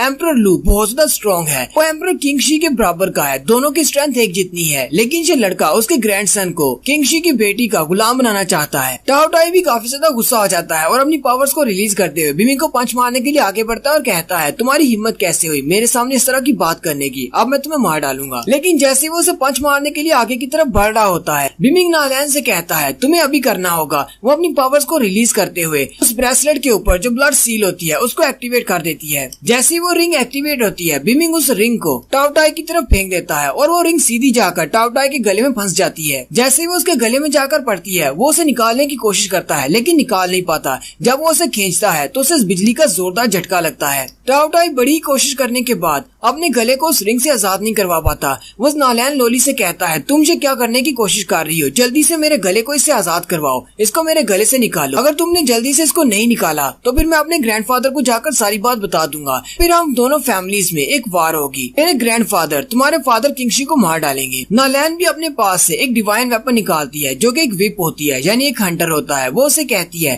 ठीक है जाओ और जाकर अपने ग्रैंडपा को बुला कर लाओ, हम भी तो देखे तुम्हारे ग्रैंडपा कितने ज्यादा स्ट्रॉन्ग है और हम मेरे डैड किंगशी को कैसे हराते हैं। और यहीं पर हमारी एपिसोड 89 का एंड होता है। एक्सप्लेनेशन अच्छी लगी हो तो कमेंट करके जरूर बताएं, चैनल को सब्सक्राइब कर दें, वीडियो को लाइक और शेयर कर दें। शुक्रिया। हेलो गाइस, कैसे हैं आप सब लोग? गॉड लेवल के एपिसोड 90 के साथ हाजिर हूँ। लास्ट एपिसोड के एंड पे हमने देखा था बिमिंग नालैन का ब्रेसलेट यूज करते हुए उसे टाओटाई के गले में डाल देता है, जिसकी वजह से वो टाओटाई का गुलाम बन जाता है और वो उस रिंग को अपने गले से नहीं निकाल पाता। वो नालैन से कहता है अगर तुमने इसे जल्दी से मेरे गले से नहीं निकाला तो मैं अपने ग्रैंडपा को बुला लाऊंगा और दोनों फैमिलीज में एक बहुत बड़ी जंग छिड़ जाएगी। नालैन अपना हंटर निकाल लेती है और कहती है चलो फिर देखते हैं तुम अपने दादाजी को कैसे बुलाकर लाते हो, हम भी तो देखें कि तुम्हारे दादाजी कितने ज्यादा स्ट्रॉन्ग हैं। फिर नालैन अपने उस हंटर को यूज करते हुए उसके ऊपर अटैक कर देती है। सी किंग भी उस हंटर को देखकर बहुत ज्यादा हैरान हो जाती है और कहते हैं आखिर हमारे एम्परर ने इस तरह का कोई मैजिकल वेपन अपनी बेटी को क्यों दे दिया? पहले तो उसने अपने ब्लड मार्क वाली रिंग इसे दी और उसके बाद अब ये हंटर भी इसको दे दिया। आखिर ये कितनी ज्यादा हास है। टॉड किंग कहता है इसके हाथ में दो चीजें हैं, दो मैजिकल वेपन्स हैं। एक तो इसके हाथ में विप ऑफ गॉड है, यानी ये हंटर ऑफ गॉड्स है, और दूसरा वो रिंग ऑफ ट्रिब्यूलेशन है। इसको देखकर तो अपने एम्परर रैंक के हंटर्स भी बहुत ज्यादा जेलस हो जाएंगे। विमिंग ताओटाई से कहता है तुम्हें जल्दी से फैसला करना है, या तो इसके हाथों से मर जाओ या फिर जल्दी से फैसला करो इसके गुलाम बनने का। नालैन ने उसको अपने विप की मदद से काफी ज्यादा पीटा होता है, वो काफी ज्यादा गुस्से में होता है, लेकिन आगे से कोई भी जवाब नहीं देता। विमिंग नालैन से कहता है क्या तुम्हें महसूस नहीं हो रहा कि यहाँ पर टेम्परेचर काफी ज्यादा बढ़ता जा रहा है? नालैन उसे कहती है हाँ मुझे भी थोड़ा बहुत महसूस हो रहा है, जैसे यहाँ का टेम्परेचर बढ़ रहा है। विमिंग ऊपर आसमान की तरफ देखता है तो आसमान में काफी सारे बादल होते हैं। विमिंग कहता है मुझे लगता है शायद उन आसमान के बादलों में कुछ न कुछ छुपा हुआ है। वो अपने स्केल्टर गन को यूज करते हुए आसमान में बादलों की तरफ अटैक करता है, जिसकी वजह से वहाँ से बादल थोड़े से हट जाते हैं और उन्हें वहाँ पर दिखाई देती है एक शिप जो कि स्टार लाइन्स वालों की होती है। और वह शिप कोई आम सी शिप नहीं होती बल्कि एक बहुत ही स्पेशल शिप होती है जो कि बिमिंग के फ्यूचर से है। बिमिंग कहता है ये तो लेवल 9 की एयर शिप है, लेकिन ये यहाँ पर कैसे हो सकती है? ये तो बिल्कुल इम्पॉसिबल है क्योंकि मेरे फ्यूचर में ये तो 10 साल बाद बनने वाली है। नालैन बिमिंग से पूछती है क्या है, क्या तुम्हें पता है ये क्या चीज है? गोल्डन क्रो कहता है ये एक इंपीरियल शिप है। जब उस शिप में मौजूद लोगों को पता चल जाता है कि नीचे वाले मॉन्स्टर्स को हमारे बारे में पता चल चुका है, वो अपनी शिप के अंदर से कुछ जाल नीचे की तरफ फेंकते हैं। वो स्पेशल केजेस होते हैं जिनके अंदर मॉन्स्टर्स को पकड़ा जा सकता है डीमंस को पकड़ने के लिए। बिमिंग कहता है ये तो डीमन को पकड़ने के लिए स्पेशल केजेस हैं, इनके अंदर एक मैकेनिज्म लगा हुआ है, ये एनर्जी के फ्लो को महसूस कर सकते हैं। जब ये ऊपर से गिरते हैं तो सीधा आकर अपने निशाने के ऊपर गिरते हैं, जिससे डीमन इसमें कैद हो जाते हैं। फिर एक बार अगर आप इसके अंदर कैद हो गए तो एम्परर रैंक के डीमंस भी इसमें से आसानी से नहीं निकल पाते। वहाँ पर जितने भी डीमंस होते हैं उन सभी से कहते हैं जल्दी से निकलो यहाँ से वरना तुम कैद हो जाओगे। नालैन भी उन सबको ऑर्डर्स देती है ठीक है यहाँ से निकलो। बहुत सारे केजीज आकर बिमिंग के आसपास गिरते हैं, लेकिन बिमिंग बिल्कुल ठीक होता है। बूढ़ा डीमन किंग नालैन से पूछता है मिस नालैन क्या आप ठीक हैं? वो उसे कहती है हाँ बिल्कुल ठीक हूँ। जहाँ पर इस स्टोरी में थोड़ा सा चेंज आ रहा है। बिमिंग उन सारे केजीज को देखकर यही सोच रहा होता है आज यहाँ पर हो क्या रहा है? ये सारे केजीज तो 10 साल बाद बनने वाले थे, फिर ये यहाँ पर कैसे आ सकते हैं? क्या मेरे वापस आने की वजह से स्टार अलायंस में सब कुछ बदल चुका है? स्टार अलायंस ने ये सारी टेक्नोलॉजी अभी कैसे बना ली? ये सारी टेक्नोलॉजी तो 10 साल बाद आने वाली थी। उसी वक्त एक केज बिमिंग की तरफ आता है, जबकि नालैन चिल्लाकर उसे कहती है चेन बिमिंग अपना ध्यान रखना, एक केज तुम्हारी तरफ आ रहा है। बिमिंग जल्दी से अपने स्केलेटन गन को निकालता है और जमीन में मारते हुए उसमें से बहुत सारी चेन्स निकालता है और इन डीमन को कैद करने वाले पिंजरों को हवा में अपनी चेन्स के साथ बांध लेता है। बिमिंग फिर से वहीं पर सोचना शुरू कर देता है और कहता है मुझे तो अभी तक समझ नहीं आ रही कि यहाँ पर हो क्या रहा है। बिमिंग कहता है जब मैं पहले रिवाइव हुआ था तब एक बीस्ट वेव आई थी लोहे सिटी में, जो कि मैंने पहले ही कहा था कि वो अपने वक्त से बहुत ज्यादा पहले आ गई है। हालांकि उसे भी फ्यूचर में 1 साल बाद आना था। कहीं ऐसा तो नहीं कि मेरे वक्त में पीछे आने की वजह से टाइमलाइन चेंज हो चुकी है, अब सब कुछ पहले होता जा रहा है जो कुछ भी 10 साल बाद हुआ था। बिमिंग नालैन से कहता है दुश्मन ने बहुत ही जल्दी अटैक कर दिया है, हमें तो मौका भी नहीं मिला रिएक्ट करने का, इसलिए जल्दी से वापस चलते हैं और अपने आप को रीग्रुप करते हैं। नालैन उसे कहती है अगर हमें यहाँ से भागना है तो मुझे अपने गुलाम को साथ लेकर जाना होगा। वो उसे कहती है चलो फिर ठीक है, मैं इसी के ऊपर बैठ कर जाती हूँ क्योंकि इसके पास पंख है। नालैन उसके ऊपर चढ़कर बैठ जाती है, यानी ताओटाई के ऊपर बैठ जाती है। ताओटाई उसे उड़ाकर वहाँ से दूर ले जाता है जहाँ पर वो बैटलशिप है। वहाँ पर उतरने के बाद ताओटाई उसे कहता है हम दोनों फैमिलीज के दरमियान में बहुत ही अच्छे रिलेशनशिप है, अगर तुम मुझसे शादी नहीं करना चाहती तो कोई बात नहीं, लेकिन तुमने इस लड़के के साथ मिलकर मेरे साथ अच्छा नहीं किया, तुम्हें नहीं लगता कि तुम्हें इस सारी बात का हिसाब चुकाना पड़ेगा? नालैन उसे कहती है तुम अपनी बकवास बंद करो, अगर तुमने मजीद कोई बात की तो मैं अपनी ट्रेबुलेशन रिंग को यूज करते हुए तुम्हारी गर्दन को तोड़ दूंगी। बूढ़ा डीमन किंग आगे बढ़ता है, बिमिंग से कहता है आर्मी चीफ बिमिंग क्या आपके पास कोई ऐसा तरीका है कि हम इन पिंजरों से बच सके? ये पिंजरे तो हमारे डीमंस के ऊपर आकर गिर रहे हैं जिससे वो डीमन इसके अंदर कैद हो जाते हैं। मैं स्टार अलायंस वालों को अपने इलाके पर कब्जा करते हुए नहीं देख सकता, अगर आपके पास कोई हल है तो जल्दी से बताओ, हम लोग इनसे निमट सकते हैं। बिमिंग थोड़ी देर सोचने के बाद उन सब से कहता है ये वाली शिप बहुत ज्यादा हास है क्योंकि इसके डिफेंसिव लेयर बहुत ज्यादा है। एक तो इसकी बाहर वाली कोटिंग बहुत ज्यादा मजबूत है और इसके अलावा इसके अंदर बहुत सारे हंटर्स हैं जो कि बहुत ज्यादा स्ट्रॉन्ग है, इसलिए हम लोग बाहर से तो स्टार शिप पर नुकसान नहीं पहुंचा सकते, हमें इसके अंदर जाना होगा। हमारे पास जितनी भी फोर्सेस हैं उन सभी फोर्सेस को इस्तेमाल करते हुए हमें स्टार शिप के अंदर जाकर इसे अंदर से तबाह करना होगा। बूढ़ा डीमन किंग ये बात सुनकर बहुत ज्यादा चौंक जाता है। बूढ़ा किंग कहता है लेकिन मुझे नहीं लगता कि स्टार अलायंस वाले ज्यादा देर तक इंतजार करेंगे, वो हम पर अटैक कर देंगे। हम लोग स्टार अलायंस की उस शिप में कैसे जा सकते हैं? एक तो वहाँ पर पहुँचना मुश्किल है और दूसरी बात वो लोग हमें आसानी से पहचान लेंगे क्योंकि हम सब लोग डीमन है, इंसान नहीं। नालैन उसे कहती है मेरे पास एक बहुत ही स्ट्रॉन्ग एम्परर है, यानी मेरे फादर किंग शी, तुम मेरे साथ जल्दी से महल में चलो, मैं तुम्हें अपने फादर से मिलवाती हूँ। नालैन कहती है अगर मेरे डैड यहाँ पर खुद आते हैं तो इनकी स्टारशिप को काटना उनके लिए मुश्किल नहीं हो सकता, चाहे इनकी स्टारशिप कितनी मजबूत क्यों ना हो। मेरे डैड बहुत ज्यादा स्ट्रॉन्ग है। बिमिंग इसकी बात सुनने के बाद सोच रहा होता है, हो सकता है कि एम्परर इतनी ज्यादा स्ट्रॉन्ग हो कि वो उनकी स्टारशिप को बाहर से काट सके, क्योंकि यहाँ पर जो कुछ भी चल रहा है वो तो मेरी समझ से बहुत ज्यादा बाहर है। यहाँ पर जो कुछ भी हो रहा है वो फ्यूचर से है, क्योंकि मेरा फ्यूचर अब बदल चुका है। अगर मैं स्टार अलायंस वालों से बदला लेना चाहता हूँ तो मुझे स्टार अलायंस को वैली ऑफ गॉड से निकालना होगा, और इसके लिए मुझे इन सारे डीमंस की मदद लेना होगी। चले चलकर किंगशी पैलेस के मास्टर से मिलते हैं। बिमिंग नालैन से कहता है, जैसी तुम्हारी मर्जी, चलो चल के तुम्हारे फादर से मिलते हैं। नालैन जाने से पहले बूढ़े डीमन किंग से कहती है, तुम यहीं पर रुको और स्टार अलायंस वालों की शिप के ऊपर नजर रखना, और साथ ही इसके ऊपर भी नजर रखना, ये टावटाई यहाँ से भागना नहीं चाहिए। पर डीमन किंग उसे कहता है, जो आपका हुक्म, मैं यहीं पर रुकूंगा। नेक्स्ट सीन किंगशी पैलेस का दिखाया जाता है। नालैन बिमिंग को लेकर किंगशी पैलेस में चली जाती है। किंगशी पैलेस का एम्परर यानी किंगशी, इसको ब्लू लाइन भी कहते हैं, वो अपनी कुर्सी के ऊपर बैठा एक नोट को पढ़ रहा होता है। उसी वक्त उसे महसूस होता है कि उसकी बेटी नालैन यहाँ पर आ चुकी है। नालैन अपने बड़े से पंछी के साथ डोली में बैठकर वहाँ पर आ जाती है। दरवाजे के ऊपर जो गार्ड्स खड़े होते हैं वो बिमिंग को देखकर कहते हैं, एम्परर की इजाजत के बिना कोई भी अंदर दाखिल नहीं हो सकता, तुम यहीं पर रुको। नालैन उनसे कहती है, ये मेरे साथ आया है इसलिए इसे अंदर जाने दो। सारे भी नालैन को देखकर काफी ज्यादा खुश हो जाते हैं और कहते हैं, यंग मिस, आपके फादर आपका वेट कर रहे हैं। इन साथियों से कहते हैं, ये एक इंसान है, ये कोई डीमन नहीं लग रहा। लेकिन उसी वक्त अंदर से आवाज आती है। एम्परर किंगशी उनसे कहते हैं, ठीक है इसे अंदर आने दो। गार्ड्स कहते हैं, एम्परर किंगशी ने तुम लोगों को अंदर बुलवाया है, चलो ठीक है अंदर चले जाओ। नालैन बिमिंग को लेकर अंदर वाले रूम में चली जाती है जहाँ पर एम्परर किंगशी बैठे हुए हैं। एम्परर किंगशी अपनी बेटी को देखकर बहुत ज्यादा खुश हो जाते हैं। नालैन उसे कहती है, डैड मैं आपको बहुत ही कुछ इम्पोर्टेंट बताने के लिए आई हूँ। एम्परर किंगशी हंसते हुए उसके पास आ जाते हैं और कहते हैं, बेटा लिली, कहीं तुमने मुझे बहुत ज्यादा मिस तो नहीं किया? इतनी देर हो गई, मैंने तुम्हें आखिरी बार पता नहीं कब देखा था, तुम तो ज्वेली माउंटेन पर गई हुई थी, वहाँ पर डीमंस ने तुम्हें बुली तो नहीं किया? नालैन लिली अपने डैड से कहती है, डैड मुझे नहीं लगता कि आपको ये सब कुछ करना चाहिए, क्योंकि अभी मैं काली तो यहाँ से गई थी, जिस पैलेस से बाहर गए हुए अभी इतना ज्यादा टाइम तो हुआ ही नहीं। वैसे भी मैं यहाँ पर बहुत ही इंपॉर्टेंट बात करने के लिए आई हूँ। बिमिंग भी लाइन एम्परर को देखकर बहुत ज्यादा हैरान हो जाता है और कहता है, क्या ये लाइन एम्परर है? नालैन फिर अपने डैड को सारी बात बता देती है। उसके डैड कहते हैं, लेकिन ऐसा कैसे हो सकता है, स्टार अलायंस वाले हम पर डायरेक्टली अटैक कैसे कर सकते हैं? लेकिन साथ ही वो काफी ज्यादा गुस्सा भी हो जाते हैं और कहते हैं, मुझे तो लगा था कि स्टार अलायंस वाले ऐसा नहीं करेंगे, लेकिन अब मुझे बहुत ज्यादा गुस्सा आ रहा है। तो फिर ठीक है, मैं तुम्हारे साथ चलता हूँ और उनकी स्टारशिप को चलकर देखते हैं कि उनके साथ कैसे डील करना है। नालैन अपने डैड से कहती है, डैड ये लड़का जो मेरे साथ खड़ा है ये भी एक डीमन है, ये एक एंशिएंट डीमन के डिसेंडेंट है और ये बहुत ज्यादा स्ट्रॉन्ग है। इसका नाम चैन बिमिंग है। मैं आपको रिकमेंड करने के लिए आई हूँ कि आप इसे हमारे किंगशी पैलेस का चीफ एल्केमिस्ट बना दें। इसे स्टार अलायंस वालों के बारे में बहुत कुछ पता है, इसलिए ये हमारी हेल्प कर सकता है। उसके डैड उसे कहते हैं, तो ये डिसेंडेंट है, वो भी लेजेंडरी बीस्ट का। साथ ही वो एम्परर हंसना शुरू कर देते हैं और अपनी बेटी लिली से कहते हैं, चलो ठीक है बेटा, अगर तुमने इसकी गारंटी दी है तो मुझे लगता है ये वाकई में बहुत ज्यादा स्ट्रॉन्ग होगा और बहुत ही अच्छा एल्केमिस्ट होगा।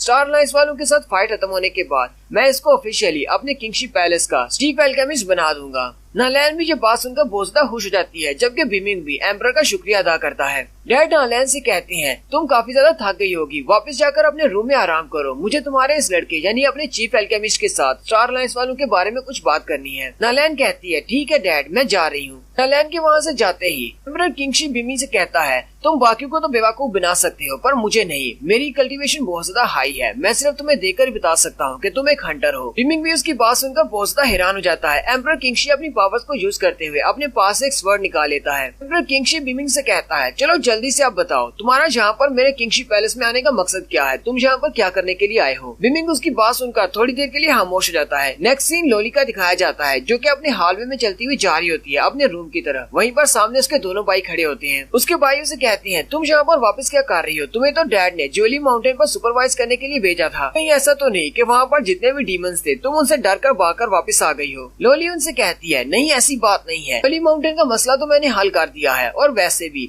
ये किंगशी पैलेस मेरा घर है, क्या मेरे दोनों भाई नहीं चाहते कि मैं वापस अपने घर आया करूँ? उसका भाई उसे कहता है, तुम हमसे इस तरह बदतमीजी से बात कैसे कर सकती हो? क्या तुम्हें पता नहीं कि मैं तुम्हारा भाई हूँ? नालैन उसे कहती है, तुम्हें तो ये बात करते हुए शर्म आनी चाहिए, जब तुमने मुझे कॉन्ट्रैक्ट में बेट के तौर पर साइन किया था तुम्हें इस बारे में ख्याल नहीं आया कि मैं तुम्हारी बहन हूँ और तुम मेरे भाई हो। उसके भाई भी ये बात सुनकर काफी ज्यादा हैरान हो जाते हैं और कहते हैं, लगता है कि गोल्डन क्रो और टाओटाई ने इसको सारी बात बता दी है।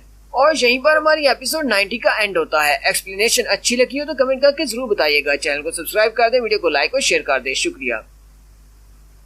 हेलो गाइस, कैसे हैं आप सब लोग। गॉड लेवल की एपिसोड 91 के साथ हाजिर हूँ। अगर अभी तक किसी ने मेरे चैनल को सब्सक्राइब नहीं किया हुआ तो चैनल को सब्सक्राइब कर दें, वीडियो को लाइक और शेयर कर दें, शुक्रिया। तो लास्ट एपिसोड के एंड पे हमने देखा था नालैन बिमिंग को लेकर किंगशी पैलेस में आ जाती है, जबकि हुदवा अपने रूम की तरफ जा रही होती है। वहीं पर रास्ते में उसके दोनों भाई खड़े होते हैं। नालैन अपने भाइयों से कहती है, तुम दोनों को शर्म आनी चाहिए, तुम दोनों ने मुझे बैट के तौर पर यूज कर दिया जबकि मैं तुम्हारी बहन हूँ। नालैन अपने दोनों भाइयों से कहती है, इस वक्त हमारी स्टेट ऐसी नहीं है कि मैं तुम्हारे साथ फाइट कर सकूं, क्योंकि हम लोग जंग करने जा रहे हैं स्टार लाइन्स वालों के साथ। स्टार लाइन्स वाले बाहर हम पर अटैक कर रहे हैं, वरना अगली बार मैं तुम्हें नहीं छोड़ूंगी। का एक भाई बहुत ज्यादा गुस्सा हो जाता है और चिल्लाते हुए से कहता है, तुम मेरे फादर की नाजायज बेटी हो, जरा शीशे में जाकर अपनी शक्ल तो देखो, तुम हमसे जरा भी मेल नहीं खाती। हम डीमंस हैं, तुमने हमारी ब्लड लाइन को बहुत ज्यादा गंदा कर दिया है, तुम्हें तो हमारे सामने खड़े होकर इस तरह की बात करनी भी नहीं चाहिए। नालैन ये बात सुनकर काफी ज्यादा गुस्सा हो जाती है और अपनी पावर्स को रिलीज करती है और साथ ही अपने वीप ऑफ गार्ड को निकाल लेती है, यानी अपने हंटर को निकाल लेती है और अपने ब्रदर पर अटैक कर देती है। उसका भाई जल्दी से उसके अटैक को डॉज करता है। वो दोनों भाई ये देखकर बहुत ज्यादा हैरान हो जाते हैं, क्योंकि उसके पास वीप ऑफ गार्ड है।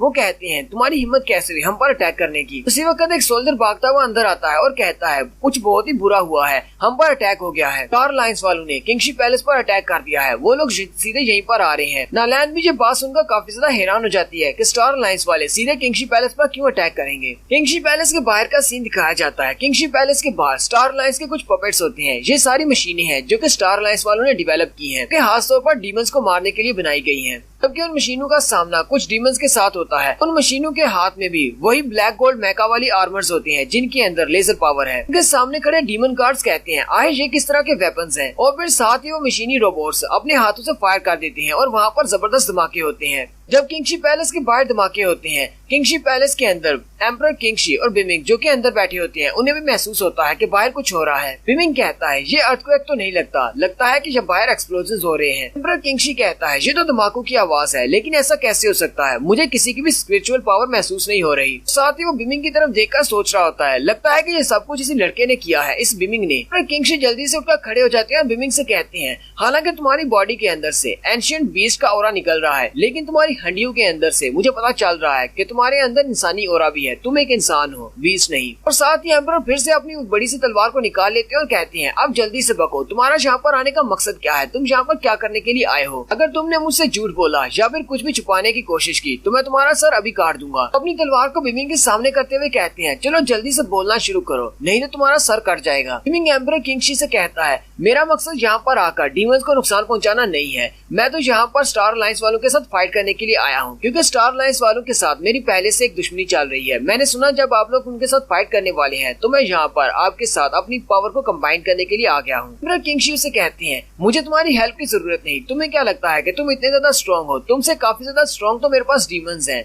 बिमिंग से कहता है, इस बात में कोई शक नहीं कि आपके डीमंस मुझसे कल्टीवेशन के लिहाज से बहुत ज्यादा स्ट्रॉन्ग है, लेकिन स्टार लाइन्स वालों के पास कुछ ऐसी टेक्नोलॉजीज हैं, कुछ ऐसे वेपन्स हैं और रूइंस के अंदर से हासिल किए हुए कुछ रेलिक्स हैं जिनका सामना आप लोग नहीं कर सकते, आपको उनके बारे में नहीं पता। तो आपके ये सारे के सारे डीमंस उनके लिए लिविंग टारगेट्स हैं, जिनको वो बड़ी आसानी से निशाना बना सकते हैं। मैंने स्टार लाइन्स को बहुत ही करीब से देखा है, मुझे पता है कि उनकी स्ट्रेंथ आपकी स्ट्रेंथ के बराबर नहीं है, उनकी कल्टीवेशन आपसे कम है, लेकिन उनके पास जो टेक्नोलॉजी है वो आपकी कल्टीवेशन से बहुत ज्यादा पावरफुल है। इसलिए मुझे आपकी हेल्प करने दो, मैं आपके साथ मिलकर स्टार लाइन्स वालों को हराने में हेल्प करूंगा। एम्परर किंगशी की बात सुनने के बाद थोड़ी देर के लिए शांत हो जाते हैं, जबकि उसी वक्त एम्परर किंगशी का बेटा भागता हुआ अंदर आता है और कहता है, डैड बहुत ही बुरा हो गया, हम पर स्टार लाइन्स वालों ने अटैक कर दिया है। नालैन भी उसके साथ ही होती है। वो दोनों अंदर आकर काफी ज्यादा हैरान हो जाते हैं, क्योंकि उनके डैड काफी ज्यादा गुस्से में होते हैं। एम्परर किंगशी कहते हैं, तुम इंसान बहुत ज्यादा बुरे हो, बहुत ज्यादा होशियार, एक दूसरे को मार डालते हो सिर्फ थोड़े से जमीन के टुकड़े के लिए, और फिर एक दूसरे से अपनी पावर को ज्यादा जताने के लिए। तुम्हें ऐसा क्यों लगता है कि मैं तुम एक इंसान के ऊपर भरोसा करूंगा। एम्परर किंगशी बिमिंग से कहते हैं, मुझे कोई रीजन दो कि मैं तुम्हारे ऊपर भरोसा क्यों करूं। नालैन भी जब बात सुनकर काफी ज्यादा हैरान हो जाती है और कहती है, क्या चैन बिमिंग एक हंटर है, क्या ये एक एंशिएंट डीमन नहीं है। नालैन का भाई भी चिल्लाकर कहता है, फिर ये एक हंटर है तो फिर ये हमारे पैलेस में क्या कर रहा है। तो वो सारी बात का मलबा अपनी बहन के ऊपर डाल देता है और कहता है, लूली से यहाँ पर लेकर आई है, मुझे तो ऐसा लगता है कि ये स्टार लाइन्स वालों के साथ मिल चुकी है और इस हंटर को यहाँ पर लेकर आई है ताकि हम सब पर अटैक करके इस महल पर कब्जा कर सके। नालैन खुद भी ये बात सोचकर बहुत ज्यादा हैरान होती है कि बिमिंग एक हंटर है, जबकि इसने कहा था कि एंशिएंट डीमन का डिसेंडेंट है। मुझे इस बारे में क्यों नहीं पता चला। फादर एक बहुत ही हाई कल्टीवेशन के हंटर है, वो उसे अच्छी तरह पहचान सकते हैं। अगर फादर ने कहा है ये हंटर है तो ये हंटर ही होगा, कहीं ऐसा तो नहीं कि इसने मुझे धोखा दिया है और इसी की वजह से यह सब कुछ हो रहा है और मैं इसे खुद ही यहाँ पर लेकर आई हूँ। एम्परर किंगशी बिमिंग से कहते हैं मैं तुम्हें तुम्हारे आखिरी अल्फाज कहने की इजाजत देता हूँ, चलो जल्दी से कहो तुम क्या कहना चाहते हो। बिमिंग अभी उन्हें कुछ कहने ही लगता है कि उसी वक्त सामने की दीवार टूटती है तो सारे लोग उस तरफ देखते हैं तो वहाँ पर धुएं के अंदर से वो मशीनी रोबोट अंदर आ जाते हैं। वो सारे भी उनको वहाँ पर देखकर काफी ज्यादा हैरान हो जाते हैं और कहते हैं ये सब लोग यहाँ पर पैलेस के अंदर कैसे आ गए, फिर हमारे पैलेस के गार्ड्स ने इनको बाहर रोका क्यों नहीं। सबसे ज्यादा हैरान तो बिमिंग होता है क्योंकि बिमिंग कहता है ये तो ज़ेनवी पपेट्स हैं, लेकिन ये यहाँ पर क्या कर रहे हैं, ये तो स्टारशिप के भी बाद बनने वाले थे, यानी कि फ्यूचर में 10 साल बाद बनने वाले थे, ये यहाँ पर कैसे हो सकते हैं। बिमिंग कहता है ज़ेनवी पपेट्स क्योंकि मशीनी पार्ट्स के बने हुए हैं इसलिए ये लोग थक नहीं सकते, इनको एक मिशन दे दिया जाता है तो ये हर हाल में अपने मिशन को पूरा करते हैं, जब तक कि हम इन्हें मुकम्मल तौर पर डिस्ट्रॉय न कर दें हम इन्हें मार भी नहीं सकते। ज़ेनवी पपेट्स जैसे चलते हुए सामने की तरफ आते हैं तो सामने बिमिंग खड़ा होता है। वो बिमिंग की तरफ देखकर कहते हैं इंसानों को नुकसान नहीं पहुँचाया जा सकता, हम लोग सिर्फ डीमंस को मारने के लिए आए हैं। बिमिंग के पास उनका बहुत ज्यादा हैरान हो जाता है, जबकि बाकी के सारे भी बहुत ज्यादा हैरान हो जाते हैं कि बिमिंग इन सबको यहाँ पर लेकर आया है। इसी वजह से तो ये लोग बिमिंग के ऊपर अटैक नहीं कर रहे क्योंकि वो एक इंसान है। टाइन एम्परर भी बहुत ज्यादा गुस्सा हो जाता है और बिमिंग से कहता है मैं तुम्हें पहले ही मार सकता था लेकिन अब तो कंफर्म हो गया है कि तुम इन सब के साथ मिले हुए हो। ज़ेनवी पपेट्स उसकी तरफ देखते हैं और कहते हैं एम्परर किंगशी को हमने देख लिया है, एम्परर किंगशी को जिंदा पकड़ना है। और वो सारे के सारे ज़ेनवी पपेट्स बाकी सब को छोड़कर एम्परर किंगशी पर अटैक करने के लिए आगे की तरफ बढ़ते हैं। एम्परर किंगशी भी अपनी तलवार को यूज करते हुए उनमें से एक पपेट का बाजू काट देता है, लेकिन उसी वक्त कुछ पपेट्स उसके पीछे खड़े होते हैं और वो अपनी गन को यूज करते हुए उसके ऊपर अटैक कर देते हैं, जिसकी वजह से वहाँ पर एक जबरदस्त धमाका होता है। बिमिंग भी चिल्लाकर उसे कहता है अपना ध्यान रखो, इनके पास लेजर गन्स हैं। एम्परर किंगशी पीछे की तरफ गिर जाती हैं, जबकि उसके तीनों बच्चे काफी ज्यादा परेशान हो जाते हैं। उनमें से एक ज़ेनवी पपेट उसके बेटे पर अटैक करने के लिए आगे बढ़ता है और कहता है यहाँ पर जितने भी डीमन बीस्ट हैं उन सबको मारना है, जबकि एम्परर किंगशी को जिंदा लेकर जाना है। वो उनके ऊपर अपनी लेजर गन से अटैक करते हैं। वो दोनों उसे डॉज तो कर लेते हैं लेकिन पीछे की तरफ देखते हैं तो दीवार में होल हो जाता है। बिमिंग उनमें से 2 ज़ेनवी पपेट्स के ऊपर अपनी तीर चलाता है अपनी की पावर से म्यूट करके, सीधे जाकर उनकी चेस्ट में लगते हैं और वो डिस्ट्रॉय हो जाते हैं। एम्परर का बेटा भी ये देखकर काफी ज्यादा हैरान हो जाता है और कहता है इस लड़के ने सिर्फ 2 तीर चलाकर इनमें से 2 पपेट्स को हरा दिया। बिमिंग उनसे कहता है इनको ज़ेनवी पपेट्स कहा जाता है और ये बिल्कुल पपेट्स की तरह है, ये मशीनी लोग हैं, तब तक इनको मुकम्मल तौर पर डिस्ट्रॉय नहीं किया जाएगा तब तक ये डिस्ट्रॉय नहीं होंगे, तब तक ये मर नहीं सकते। एम्परर किंगशी बिमिंग से कहते हैं लगता है कि मैंने तुम्हें गलत समझ लिया, तुमने तो हमारी हेल्प की है। बिमिंग कहता है मैंने ज्यादा कुछ नहीं किया, बस 2 ज़ेनवी पपेट्स को मारा है। मैंने तुम्हें पहले ही कहा था कि मैं यहाँ पर स्टार अलायंस वालों के साथ फाइट करने के लिए आया हूँ, मैं तुम्हारी हेल्प कर सकता हूँ, मुझे इनके बारे में काफी कुछ पता है। एम्परर बिमिंग की बात सुनने के बाद सोच रहे होते हैं ये लड़का तो अपनी कल्टीवेशन में काफी ज्यादा लो है, लेकिन फिर भी इसने ज़ेनवी पपेट्स को हरा दिया, इसका मतलब ये वार में हमारे काफी ज्यादा काम आ सकता है। स्टार अलायंस वालों के नए इक्विपमेंट्स के बारे में हमें बिल्कुल भी नहीं पता। ज़ेनवी पपेट्स फिर से आगे बढ़ते हैं और कहते हैं एम्परर किंगशी को जिंदा पकड़ना है और वो फिर से उसे पकड़ने के लिए आगे बढ़ते हैं। बिमिंग एम्परर किंगशी से कहता है इन सब लोगों को मुझे लगता है कि ऑर्डर्स मिले हैं डीमंस को मारने के, इंसानों को ना मारने के ऑर्डर्स मिले हैं, इसलिए अगर मैं इनके सामने खड़ा हो जाता हूँ तो ये लोग मुझ पर अटैक नहीं करेंगे, उसी वक्त तुम्हारे पास मौका होगा, तुम इनको मार डालना। साथ ही वो दोनों अटैक करने के लिए आगे बढ़ते हैं। बिमिंग एम्परर किंगशी से कहता है हालांकि इनको ऑर्डर्स मिले हैं तुम्हें जिंदा पकड़ने के, लेकिन अगर ये तुम्हारे छोटे छोटे पीसेस भी कर देते हैं और तुम्हारे अंदर जरा सी भी सांस बाकी होती है तब भी ये लोग तुम्हें जिंदा कंसीडर करेंगे, क्योंकि ये लोग पपेट्स हैं, इन्हें नहीं पता कि जिंदा क्या होता है, इसलिए तुम्हें अपना बहुत ज्यादा ध्यान रखना होगा। एम्परर किंगशी बिमिंग से कहता है मैंने तो कभी ऐसा सोचा भी नहीं था कि मुझे फिर से किसी हंटर के साथ मिलकर काम करना होगा। बिमिंग एम्परर किंगशी की ये बात सुनकर काफी ज्यादा हैरान हो जाता है और सोच रहा होता है क्या इसने पहले भी किसी हंटर के साथ मिलकर काम किया है। एम्परर किंगशी जल्दी से अपनी तलवार निकालते हैं और सामने मौजूद 2 ज़ेनवी पपेट्स को सेंटर से काट देते हैं और उनको मार देते हैं। क्योंकि दूसरी तरफ बिमिंग के सामने भी कुछ ज़ेनवी पपेट्स होते हैं, लेकिन वो उस पर अटैक नहीं करते। बिमिंग आगे से हंसता और कहता है ये तो बहुत ही अच्छा है कि तुम मुझ पर अटैक नहीं कर रहे। बिमिंग अपने स्केल्टर गन को निकालता है और अपनी पावर्स को यूज करते हुए अपना बड़ा सा ड्रैगन निकाल लेता है। वो ज़ेनवी पपेट्स बार बार यही कह रहे होते हैं कि इंसानों को नुकसान नहीं पहुंचाना, लेकिन बिमिंग उनके ऊपर अटैक करता है और उन दोनों ज़ेनवी पपेट्स को मार देता है। उस रूम के अंदर जितने भी ज़ेनवी पपेट्स होते हैं उन सभी को दोनों मिलकर मार देते हैं। उनमें से एक पपेट सेंटर से कटने के बाद भी रेंग रहा होता है और कहता है एम्परर को जिंदा पकड़ना है, एम्परर को जिंदा पकड़ना है, लेकिन एम्परर अपनी तलवार उसकी खोपड़ी में घुसा देते हैं और कहते हैं तुम मरते क्यों नहीं, मर भी जाओ। बिमिंग किंगशी एम्परर से कहता है मेन हाल में जितने भी ज़ेनवी पपेट्स आए थे हम दोनों ने मिलकर उन सबको हरा दिया है। एम्परर भी काफी ज्यादा खुश होते हैं और कहते हैं ये सिर्फ तो कॉपर और मेटल के बने हुए स्क्रैप्स हैं। सब लोगों को क्या लगा था कि ये एम्परर किंगशी को पकड़ सकते हैं। एम्परर किंगशी बिमिंग से कहते हैं ये सब कुछ तुम्हारी वजह से हुआ है, अगर तुम यहाँ पर नहीं होते ये ज़ेनवी पपेट्स मुझे कब का पकड़कर स्टार अलायंस में ले गए होते। हमारे साथ मिलकर फाइट करने में मुझे बहुत ज्यादा मजा आया, तुम्हें मुझसे कोई भी चीज चाहिए तो जल्दी से बताओ, मैं तुम्हें वो चीज प्रोवाइड करूंगा। बिमिंग एम्परर से कहता है, अभी अभी आपने कहा कि दोबारा से किसी हंटर के साथ फाइट करके अच्छा लगा। आप पहले भी किसी हंटर के साथ फाइट कर चुके हैं, आप किसी हंटर को जानते हैं जो काफी ज्यादा स्ट्रॉन्ग था। एम्परर पहले तो थोड़ी देर के लिए खामोश हो जाती है और फिर उसे कहती है, हाँ मैं एक हंटर से मिला था, वो एक लड़की थी और वो बहुत ज्यादा स्ट्रॉन्ग थी। मैंने अपनी पूरी जिंदगी में उस जितना स्ट्रॉन्ग हंटर नहीं देखा था। लेकिन साथ ही वो बिमिंग से कहते हैं, जो भी पास में रह गया वो तो पास में रह गया, अब मुझे पास की बात नहीं करनी। तुम जल्दी से बताओ तुम्हें मुझसे क्या चाहिए, तुम्हें जो चीज भी चाहिए होगी जो मैं तुम्हें दे सकता हूँ वो मैं तुम्हें जरूर दूंगा। बिमिंग उसे कहता है, मैंने यहाँ पर ज्यादा कुछ नहीं किया, मैं तो बस उन पपेट्स को रोक कर रख रहा था, असल अटैक तो आप कर रहे थे, इसलिए आपको अगर मेरा शुक्रिया अदा करना ही है बस मुझे अपने साथ मिला ले, मैं आपके साथ मिलकर स्टार अलायंस वालों के साथ फाइट करना चाहूंगा। और यहीं पर हमारी एपिसोड 91 का एंड होता है। एक्सप्लेनेशन अच्छी लगी हो तो कमेंट करके जरूर बताएं, चैनल को सब्सक्राइब कर दे, वीडियो को लाइक और शेयर कर दे, शुक्रिया।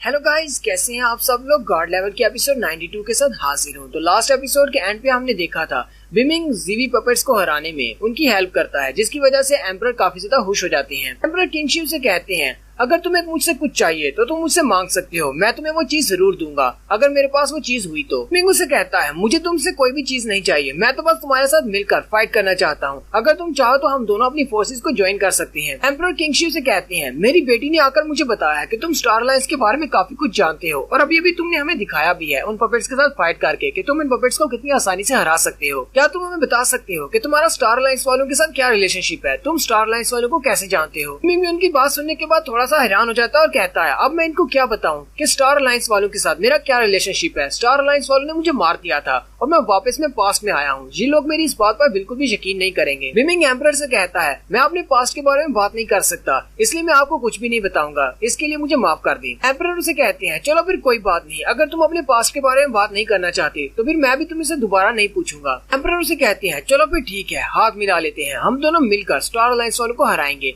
लेकिन उसी वक्त पीछे से एक जीवी पपेट निकलता है, एम्परर के ऊपर अटैक कर देता है, जिसकी वजह से एम्परर बहुत ज्यादा जख्मी हो जाते हैं। वो सारे जीवी पपेट्स एम्परर को पकड़ लेते हैं। एम्परर को पकड़ने के बाद वो सारे जैनवी पपेट्स कहते हैं, हमने एम्परर को पकड़ लिया है, वो भी जिंदा, अब वापस जाने का टाइम है। फिर वो सारे वापस की तरफ चल पड़ते हैं। बिमिंग कहता है, यहाँ पर और भी ज्यादा जैनवी पपेट्स क्या कर रहे हैं, कहीं ऐसा तो नहीं कि स्टार अलायंस की रीइंफोर्समेंट यहाँ पर आ चुकी है। सारे जैनवी पपेट्स जब एम्परर को वहाँ से लेकर चले जाते हैं, अब बिमिंग पीछे अकेला बचता है। वो सारे बिमिंग से कहते हैं, ये कैसे हुआ, तुमने ऐसा कैसे होने दिया, कहीं तुम उनके साथ मिले हुए तो नहीं हो। नलैन का भाई चिल्लाकर कहता है, इस लड़के को पकड़ लो, ये भी उनके साथ मिला हुआ है, ये उनका स्पाई है, ये यहाँ पर आया था ताकि हमारे फादर को पकड़वा सके। सारे डीमंस भी काफी ज्यादा गुस्से में होते हैं और कहते हैं, चलो जल्दी से आगे बढ़ते हैं और इसे पकड़ कर रखते हैं क्योंकि ये उनका स्पाई है। सारे के सारे डीमन जंप करते हुए बिमिंग पर अटैक करने के लिए आगे बढ़ते हैं, लेकिन बिमिंग अपने नाइफ को निकाल लेता है और उन पर अटैक करता है, लेकिन वो उनको जख्मी कर देता है, उनको मारता नहीं। ये देखकर वो डीमन भी काफी ज्यादा हैरान हो जाते हैं। नलैन का भाई कहता है, ये लड़का तो बहुत ज्यादा फास्ट है, मैं तो देख भी नहीं पाया कब इसने उनके हाथ काट दिए। नलैन का दूसरा भाई अपनी पावर्स को रिलीज करते हुए कहता है, इन सब लोगों का यहाँ पर क्या फायदा, ये लोग तो एक लड़के को नहीं पकड़ सकते, देखो मैं कैसे इसके ऊपर अटैक करता हूँ। बिमिंग जल्दी से उसकी कल्टीवेशन को महसूस करता है और कहता है, ये तो अपनी एम्परर राम की पीक पर है। लोली भी अपने भाइयों से कहती है, तुम दोनों ये क्या कर रहे हो, एंड बिमिंग स्टार अलायंस वालों का स्पाई कैसे हो सकता है। नलैन का भाई उसे कहता है, क्या तुम बेवकूफ हो, क्या तुम्हें दिखाई नहीं देता, जैसे ये लड़का हमारे किंगशी पैलेस में आया उसी वक्त स्टार अलायंस वालों ने हम पर अटैक कर दिया और वो फादर को पकड़कर ले गए। क्या तुमने उन जैनवी पपेट्स को नहीं देखा, वो लोग इसे छोड़कर बाकी सभी पर अटैक कर रहे थे। और अलायंस वाले यहाँ पर किंगशी पैलेस के अंदर तक आए और सभी पर उन्होंने अटैक किया, हमारे फादर को पकड़ लिया, लेकिन इस लड़के के ऊपर अटैक क्यों नहीं किया, ये उन्हीं का एक स्पाई है। क्योंकि ज़ू फैन सोच रहा होता है, लगता है कि इन्होंने बहुत ज्यादा मिसअंडरस्टैंड कर लिया है, वो सारे तो जैनवी पपेट्स थे जो कि ऑर्डर्स को फॉलो कर रहे थे इंसानों को ना मारने के। लैन भी सोच रही होती है, आखिर ऐसा कैसे हो सकता है, चैन बिमिंग गद्दार नहीं हो सकता। लैन अपने भाइयों से कहती है, अगर तुम्हें लगता है कि ये एक स्पाई है तो फिर मुझे ये बताओ कि ये यहाँ से गया क्यों नहीं, ये उन सब के साथ भी यहाँ से चला जाता है, ये यहाँ पर क्यों रुका हुआ है, क्या इसे मरने का शौक है इसलिए ये यहाँ पर है। उसका भाई उसे कहता है, मुझे इस बात से फर्क नहीं पड़ता कि ये उनके साथ गया है या नहीं, हो सकता है कि इसके पास और भी ज्यादा ट्रिक्स हो और ये किसी और प्लान से यहाँ पर मौजूद हो। वैसे भी तो अपने स्टार अलायंस वालों को खत्म करना ही है, तो इस मॉन्स्टर को अभी मार देते हैं, उनका एक स्पाई है, ये तो कंफर्म है। लेकिन हमें तुम्हारी समझ नहीं आ रही, तुम इसको इतना ज्यादा डिफेंड करने की कोशिश क्यों कर रही हो, लगता है कि तुम्हारा इसके साथ कोई ताल्लुक है, कोई ऐसा रिलेशनशिप जो तुम हमें बताना नहीं चाहती। लैन अपने भाइयों से कहती है, क्या तुम लोगों को मुझ पर भरोसा नहीं, मैं तुम्हारी बहन हूँ, मैं भी अपने फादर को बचाना चाहती हूँ, तो मुझ पर ही शक कर रहे हो। उसका भाई से कहता है, पहले हमें इस लड़के को पकड़ लेने दो, उसके बाद देखना स्टार अलायंस वाले हमारे फादर को भी छोड़ देंगे। बिमिंग आगे बढ़ता है और नलैन के भाई से कहता है मेरी और एम्परर किंगशी की एक बात हुई थी, हम दोनों मिलकर स्टार अलायंस वालों के साथ फाइट करने वाले थे, इसलिए मेरा कोई इरादा नहीं है तुम लोगों से फाइट करने का। लैन का भाई उसे कहता है तुम्हें क्या लगता है हम लोग तुम्हारी बातों पर यकीन करेंगे? तुम्हारी कही हुई किसी भी बात पर भरोसा नहीं है। तो साथ ही उसका बड़ा भाई अटैक करने के लिए आगे बढ़ता है। जैसे बिमिंग को पंच मारने के लिए उसके करीब पहुंचता है, बिमिंग एक स्पेशल टेक्निक पैंगमी पंच को यूज करता है। वो जमीन के ऊपर पंच मारता है जिसकी वजह से एक शील्ड बनती है, एक फोर्स निकलती है और वो पीछे की तरफ गिर जाता है। लैन भी जो देखकर काफी ज्यादा हैरान हो जाती है और कहती है बिमिंग तो मेरे भाई से काफी ज्यादा स्ट्रॉन्ग है, हालांकि मेरा भाई अपने एम्परर रैंक की पीक बहुत ही जल्दी मेरे भाई की स्ट्रेंथ मेरे फादर की स्ट्रेंथ के बराबर हो जाएगी, फिर भी ये हंटर उससे ज्यादा स्ट्रॉन्ग है। छोटा भाई भागता हुआ बड़े भाई के पास जाता है और कहता है ब्रदर क्या तुम ठीक हो? वो उसे कहता है हाँ मैं बिल्कुल ठीक हूँ, मुझे इस लड़के को मारना है, इस लड़के ने मुझे बहुत ज्यादा गुस्सा दिला दिया है। बड़ा भाई फिर से अपने एक स्पेशल मूव को यूज करता है, लायन किंग किलिंग क्ला को। वो जमीन के ऊपर अपना पंच मारता है क्योंकि छोटा भाई भी उसका साथ देता है और अपने पास से एक फ्लूइड निकाल लेता है, यानी कि एक बांसुरी निकाल लेता है और उसको बजाना शुरू करता है। बिमिंग अपनी डैगर को यूज करते हुए सबसे पहले छोटे भाई पर अटैक करता है, उसके हाथ से उसकी बांसुरी गिर जाती है। साथ ही बिमिंग स्नोबॉल से कहता है स्नोबॉल जाओ और जाकर उसकी बांसुरी को निकल जाओ। स्नोबॉल चिरप चिरप करते हुए उसकी बांसुरी को खा जाती है। ये देखकर छोटा भाई बहुत ज्यादा हैरान हो जाता है और कहता है मेरी बांसुरी मुझे वापस दो। बिमिंग उसे कहता है मैंने तुम लोगों से पहले भी कहा है कि मैं तुम लोगों से फाइट नहीं करना चाहता, अब तुम्हारी ये बांसुरी मेरे पास ही रहेगी जब तक कि ये मसला हल नहीं हो जाता। इसी वक्त बड़ा भाई फिर से पंजा मारने के लिए आगे बढ़ता है। जैसे ही वो बिमिंग पर अटैक करता है लेकिन वो बिमिंग के आर पार हो जाता है क्योंकि वो एक शैडो क्लोन होता है। लैन बिमिंग की तरफ देखकर सोच रही होती है क्या वाकई में अभी भी बिमिंग ने जो कहा कि मेरे फादर के साथ उसका एक एग्रीमेंट हो चुका है, वो दोनों मिलकर स्टार लाइन से फाइट करेंगे। बड़ा भाई फिर से अटैक करने के लिए आगे बढ़ता है। बिमिंग अपनी स्नोबॉल से कहता है स्नोबॉल जाओ और जाकर तुम अटैक करो। स्नोबॉल जैसे उस पर अटैक करने के लिए आगे बढ़ती है, बड़ा भाई हंसते हुए कहता है तुम्हें लगता है कि ये छोटा सा कॉटन बॉल ये मुझ पर अटैक कर सकता है? बड़ा भाई उसके ऊपर अपना पंजा मारता है जिससे स्नोबॉल दीवार के जाकर गिरती है और काफी ज्यादा जख्मी हो जाती है। स्नोबॉल को पंच मारने के बाद बड़ा भाई बिमिंग से कहता है अब तुम्हारी बारी है, जबकि नालैन सोच रही होती है मैं इनकी फाइटिंग को कैसे रुकवा सकती हूँ, मुझे कोई और तरीका ढूंढना होगा। नालैन जल्दी से अपने पास एक स्मोक बॉम्ब निकालती है और उसे वहीं पर फोड़ देती है जिससे काफी ज्यादा धुआं हो जाता है। फिर वो बिमिंग को वहाँ से लेकर निकल जाती है। जैसे ही वहाँ से धुआं हटता है वो दोनों भाई सामने की तरफ देखते हैं तो वहाँ पर बिमिंग नहीं होता, उनके साथ ही उनकी बहन भी नहीं होती। वो कहते हैं वो दोनों यहाँ से भाग गए हैं, लगता है कि ये दोनों मिलकर काम कर रहे थे। नालैन बिमिंग को अपने साथ लेकर बाहर चली जाती है। वो उसे कहती है बिमिंग मुझे अब सच सच बताना आखिर हो कौन तुम? बिमिंग उसे कहता है ना तो मैं कोई डीमन हूँ ना ही स्टार अलायंस वालों का कोई साथी हूँ, मैं तो सिर्फ एक हंटर हूँ जिसे स्टार अलायंस वालों ने बहुत ज्यादा बेइज्जत किया और धोखा देकर अपनी स्टार अलायंस से निकाल दिया। मैं तो बस स्टार अलायंस वालों से बदला लेना चाहता हूँ। धोखे और बेइज्जती वाली बात सुनकर लैन भी थोड़ी देर के लिए खामोश हो जाती है और अपना एक बैक फ्लैश सीन दिखाती है। जब वो एक छोटी सी बच्ची हुआ करती तब उसके भाई उसे बहुत ज्यादा तंग करते थे। लैन क्योंकि उनकी सगी बहन नहीं है इसलिए वो उसे बहुत ज्यादा मारा पीटा करते थे। उनकी कोशिश यही थी कि ये घर को छोड़कर भाग जाए लेकिन वो जाती नहीं थी। उसके भाई उसे जंगल में ले जाते हैं और उसे बहुत ज्यादा पीटते हैं और उसे कहते हैं मैंने तो तुमसे झूठ बोला था कि मैं तुम्हें फादर से मिलवाने के लिए लेकर जा रहा हूँ, लेकिन तुमने मेरी बात पर यकीन कर लिया। लगता है कि तुम फादर से बहुत ज्यादा प्यार करती हो। टाओ टाई भी वहीं पर होता है और उसके छोटे भाई से कहता है ये तुम्हारी बहन है, तुम्हें नहीं लगता कि तुम्हें इसके साथ ऐसा नहीं करना चाहिए? छोटा भाई टाओटाई से कहता है ये मेरी बहन नहीं है, मैं इसको अपनी बहन नहीं मानता, मेरे फादर की नाजायज औलाद है, पता नहीं इसकी माँ कौन है, मेरी इस तरह की कोई भी बहन नहीं है। वैसे भी हम दोनों ने इसे एक मौका दिया था किंगशी पैलेस को छोड़कर जाने का, लेकिन ये यहाँ से जाती ही नहीं है। जबकि इसने खुद ही यहाँ पर रहने का फैसला कर लिया है तो हम दोनों के पास और कोई रास्ता नहीं बचा, हम इसे मार डालेंगे। और वैसे भी हमारे किंगशी पैलेस में फादर के अलावा ऐसा कोई भी नहीं है जो कि वहाँ पर तुम्हें देखने के लिए तैयार बैठा हो। तुम यहीं पर रहो, तुम्हें वापस जाने की जरूरत नहीं है। गोल्डन क्रो भी वहीं पर होता है और टाओटाई भी। वो उनसे कहता है हम लोग इसे यहीं पर मारने वाले हैं, क्या तुम इस बात को हमारे लिए सीक्रेट रख सकते हो? वो दोनों उसे कहते हैं लेकिन तुम्हें ऐसा करना ही क्यों है?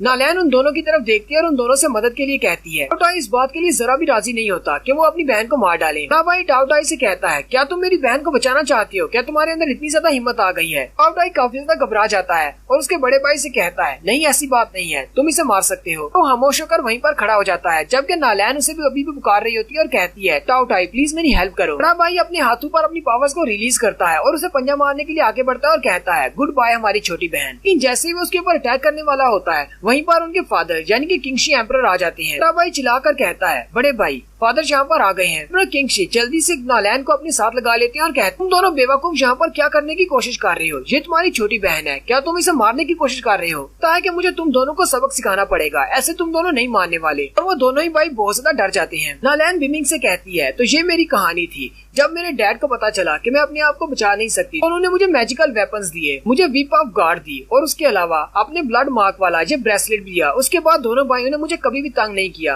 नालैन बिमिंग की तरफ देखकर सोच रही होती है अगर मैं क्लियरली सोचूं तो फादर के अलावा चैन बिमिंग एक ऐसा शख्स है जिसने मेरे लिए खड़े होने की कोशिश की है, जिसने मेरी हेल्प की है। लैन फिर से अपना एक बैकफ्लैश सीन दिखाती है जहाँ पर वो अपने फादर के साथ बैठी होती है। उसके फादर उसे कहते हैं, मैंने बहुत सारे मॉन्स्टर्स को देखा है, बहुत सारे हंटर्स को देखा है, इसलिए कभी भी किसी मॉन्स्टर या हंटर को देखकर ये मत सोचो कि ये बुरा होगा। उसकी कैरेक्टर को जज कर लो। कभी भी किसी हंटर को ये सोचकर मत मार देना कि वो एक हंटर है। बहुत सारे हंटर्स ऐसे होते हैं जो कि अच्छे भी हो सकते हैं। लैन अपने फादर से कहती है, लेकिन हमें कैसे पता चलेगा सामने वाला हंटर अच्छा है या बुरा है? फादर उससे हंसते हुए कहते हैं, अगर वो मेरी तरह का इंसान हुआ तो फिर वो वाकई में अच्छा होगा, नहीं तो वो बुरा होगा। लैन बिमिंग से पूछती है, क्या तुम्हें पता है कि वो लोग मेरे फादर को कहाँ पर लेकर गए हैं? मुझे लगता है कि तुम्हें स्टार लाइन्स के बारे में काफी कुछ पता है। बिमिंग उसे कहता है, हाँ मुझे पता है कि वो तुम्हारे फादर को कहाँ पर लेकर गए हैं। लैन अपने पास एक डीमन कॉन्ट्रैक्ट निकालती है और कहती है, तुम्हें इस डीमन कॉन्ट्रैक्ट को साइन करना होगा, उसके बाद हम दोनों मिलकर फादर को बचाने के लिए जाएंगे। बिमिंग पहले तो उसकी बात सुनकर खामोश हो जाता है, फिर उसे कहता है, चलो फिर ठीक है, मैं कॉन्ट्रैक्ट को साइन करने को तैयार हूँ, लेकिन उससे पहले वहाँ पर जाने से पहले हमें कुछ तैयारी करना होगी। हम लोग ऐसे ही स्टार लाइन्स की शिप में नहीं जा सकते। एक सीन में वो लोग उस जगह पर पहुँच जाते हैं जहाँ पर स्टारशिप लैंडेड है। स्टारशिप के मेन गेट के सामने कुछ गार्ड्स खड़े होते हैं।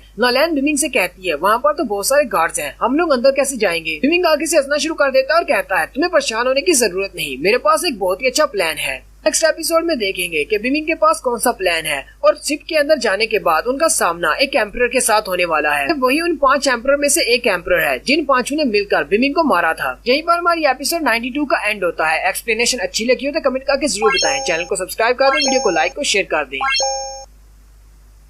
हेलो गाइस, कैसे हैं आप सब लोग? गॉड लेवल के एपिसोड 93 के साथ हाजिर हूं। तो लास्ट एपिसोड के एंड पे हम लोगों ने देखा था बिमिंग और नालैन उस जगह पर पहुंच जाते हैं जहां पर स्टार लाइन्स वालों की शिप पार्क्ड है। वो दोनों वहां पर झाड़ियों में छुपकर देखते हैं तो शिप के बाहर बहुत सारे गार्ड्स खड़े होते हैं। वो कहते हैं, हम लोग इन गार्ड से बचकर अंदर कैसे जाएंगे? बिमिंग हंसते हुए उससे कहता है, मेरे पास एक बहुत ही अच्छा आइडिया है, हम लोग बड़ी आसानी से शिप के अंदर जा सकते हैं। बिमिंग झाड़ियों को हिलाता है तो सामने जो गार्ड्स खड़े होते हैं उनमें से एक कहता है, मुझे लगता है कि वहाँ पर झाड़ियों में कुछ है, मैं जाकर देख कर आता हूँ। वो गार्ड सीधा उन झाड़ियों की तरफ चला जाता है लेकिन उसे वहाँ पर कोई भी नहीं दिखता। वो कहता है, मैंने तो यहाँ पर आवाज सुनी थी। और वहीं पर झाड़ियों के पीछे से बिमिंग निकलता है और उसे मारने पीटने के बाद उसके कपड़े उससे छीन लेता है। थोड़ी देर के बाद बिमिंग उसके कपड़े पहनकर नालैन को पकड़कर आ जाता है। दूसरा गार्ड उसे कहता है, क्या हुआ, तुम इसे कहाँ से उठाकर ले आए हो? बिमिंग उसे कहता है, सब कुछ ठीक है, मैंने तुमसे कहा था ना मुझे झाड़ियों में कुछ आवाज आई है, वहाँ पर जो डीमन लड़की छुप कर बैठी हुई थी, मैं इसे पकड़कर ले आया हूँ। दूसरा गार्ड उसे कहता है, वैसे ये दिखने में मॉन्स्टर तो नहीं लगती, जैसे भी इसको देखो ये हर तरफ से एक इंसान ही लगती है। नालैन चिल्लाते हुए उसे कहती है, मुझे छोड़ दो वरना मैं तुम हंटर्स के पीसेस कर दूंगी। वो गार्ड्स बिमिंग से कहते हैं,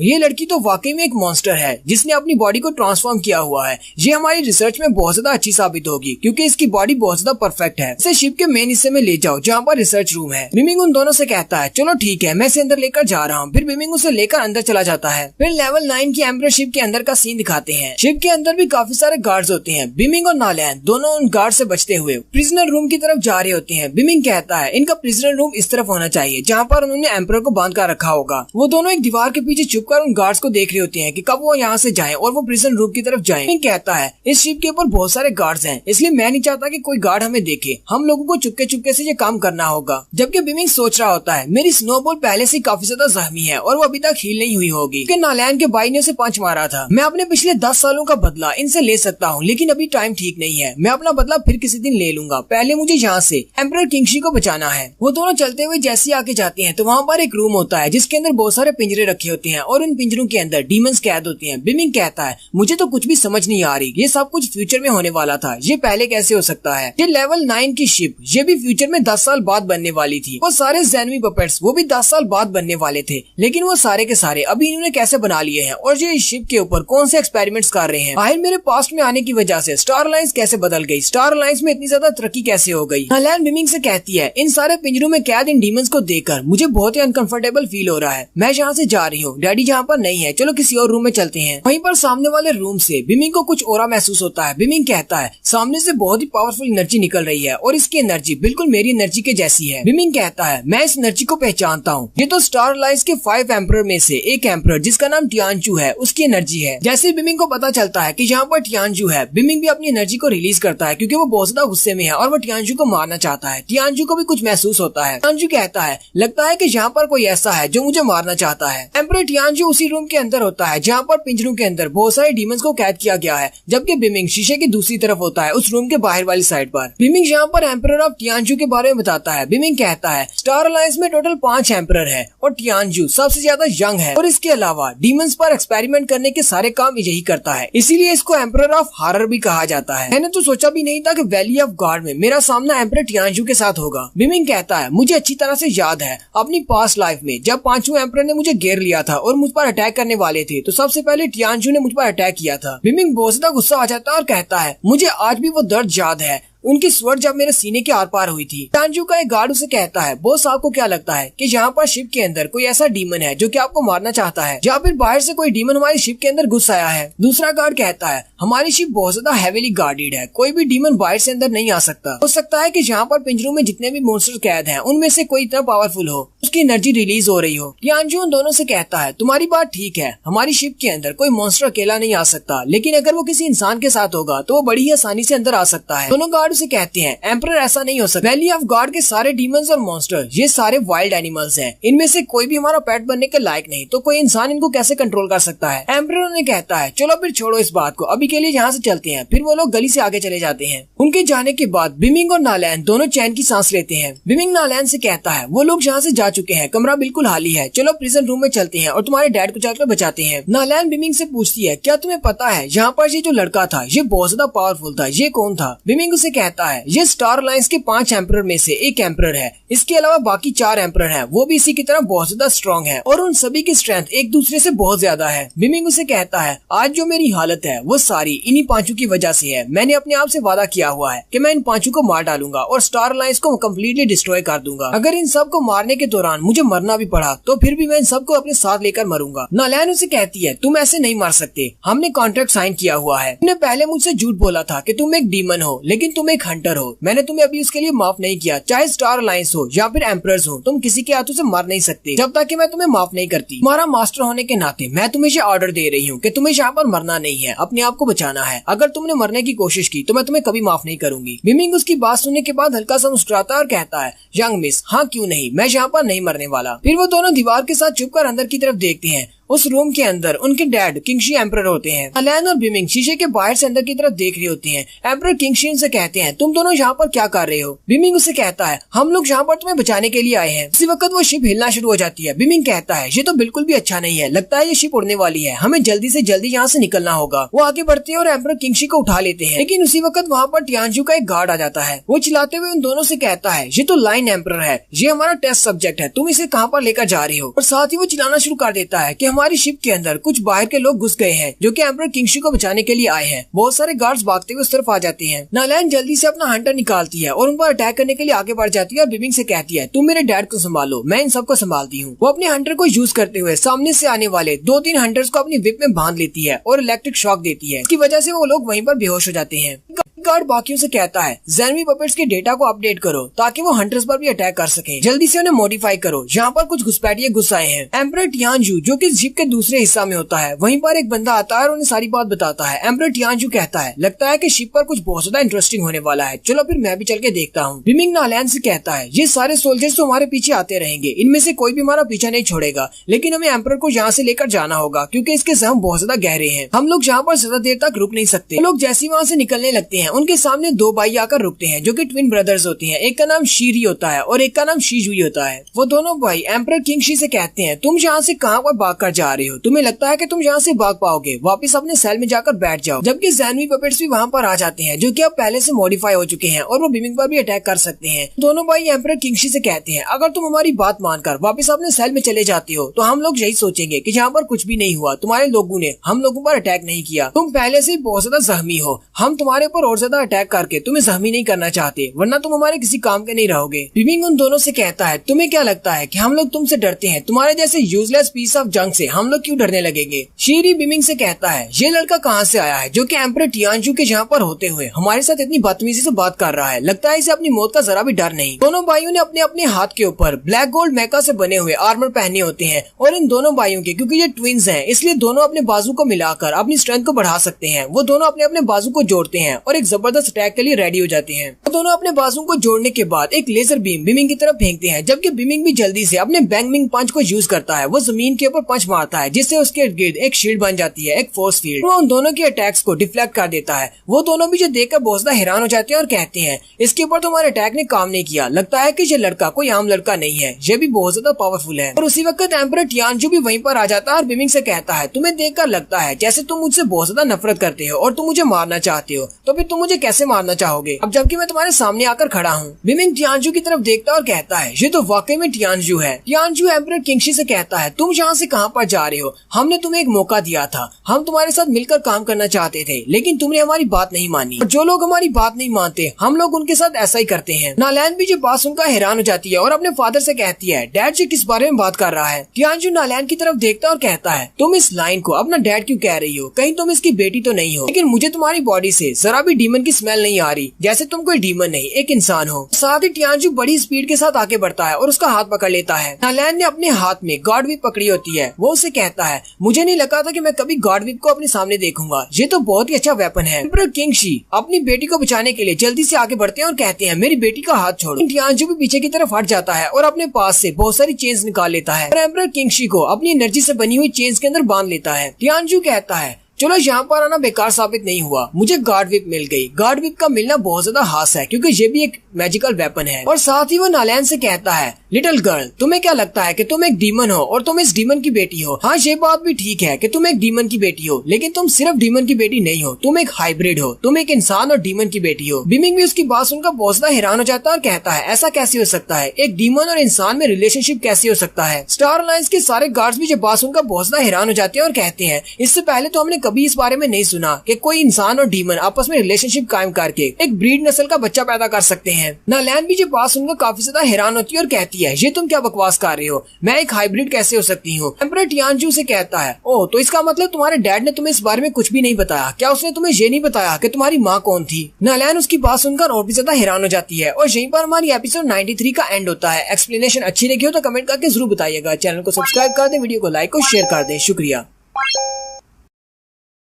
तो गाइज कैसे हैं आप सब लोग। गॉड लेवल की एपिसोड 94 और लास्ट एपिसोड के साथ हाजिर हूँ। हालांकि ये लास्ट एपिसोड नहीं है क्योंकि इसके चैप्टर खत्म हो चुके हैं और हफ्ते के बाद इसका सिर्फ एक ही चैप्टर रिलीज होता है। बाकी की सीरीज की तरह जैसे इसके चैप्टर्स रिलीज होते जाएंगे हफ्ते के बाद इसकी एक एपिसोड अपलोड कर दूंगा। इस हफ्ते के हिसाब से ये लास्ट एपिसोड है। एपिसोड 93 के एंड पे हमने देखा था एम्परर टियानजू नालैन से कहता है क्या तुमने कभी अपने डैड से अपनी मॉम के बारे में नहीं पूछा कि तुम्हारी मॉम कौन थी, तुम एक इंसान की बेटी हो और एक डीमन की बेटी, यानी कि तुम एक हाइब्रिड एक ब्रीड नस्ल हो। एम्परर टियानजू आगे बढ़ता है और एम्परर किंगशी से कहता है ये कैसे हो सकता है, तुमने अपनी बेटी को इसकी माँ के बारे में क्यों नहीं बताया, तुमने ये सारा सच इससे क्यों छुपा कर रखा हुआ है। एम्परर किंगशी उसे कहता है तुम अपनी बकवास बंद करो, इसे इसकी माँ के बारे में कुछ भी मत बताना। एम्परर टियानजू हंसते हुए कहता है यहाँ पर तुम मेरे पास बंदी हो, मैं नहीं। फिर वो नालैन से कहता है तुम्हारे डैड ने तुम्हें तुम्हारी माँ के बारे में नहीं बताया, चलो फिर ठीक है मैं तुम्हें तुम्हारी माँ के बारे में बताता हूँ। लेकिन जैसे वो उसे उस बारे में बताने लगता है उसी वक्त बिमिंग अपने तीरों से उसके ऊपर अटैक करता है। एम्परर टियानजू उसके तीरों को पकड़ लेता है और कहता है बेवकूफ लड़के, क्या तुम्हें लगता है कि तुम इन छोटे छोटे तीरों से मुझे नुकसान पहुंचा सकते हो। और साथ ही टियानजू हंसते हुए कहता है तुम्हें यहाँ पर मेरा मुकाबला नहीं करना, जरा अपने ओपोनेंट्स की तरफ देखो, तुम्हें उनसे फाइट करनी है। वो दोनों ट्विन ब्रदर्स उसके पीछे खड़े होते हैं अपने बाजुओं को जोड़कर और उस पर अटैक करने वाले होते हैं। शीरुयू से कहता है ये स्टार अलायंस की बैटलशिप है, तुम यहाँ पर आकर जो चाहे वो नहीं कर सकते। और साथ ही वो दोनों उसके ऊपर अटैक कर देते हैं। बिमिंग जल्दी से अपने पास से डीमन बोन गन यानी कि स्केलेटन गन को निकाल लेता है और उनके अटैक्स को ब्लॉक करता है। टियानजू ये देखकर कहता है मुझे लगता है कि यहाँ पर एक बहुत ही इंटरेस्टिंग बैटल होने वाली है, चलो फिर ये देखने में बहुत ज्यादा मजा आएगा। साथ ही वो हंसते हुए बिमिंग से कहता है तुम्हें भी इनके साथ अच्छे से मुकाबला करना होगा, मैं देखना चाहता हूँ तुम्हारे अंदर कितनी ज्यादा पोटेंशियल है। बिमिंग उन दोनों को पीछे की तरफ झटक देता है और उन दोनों से कहता है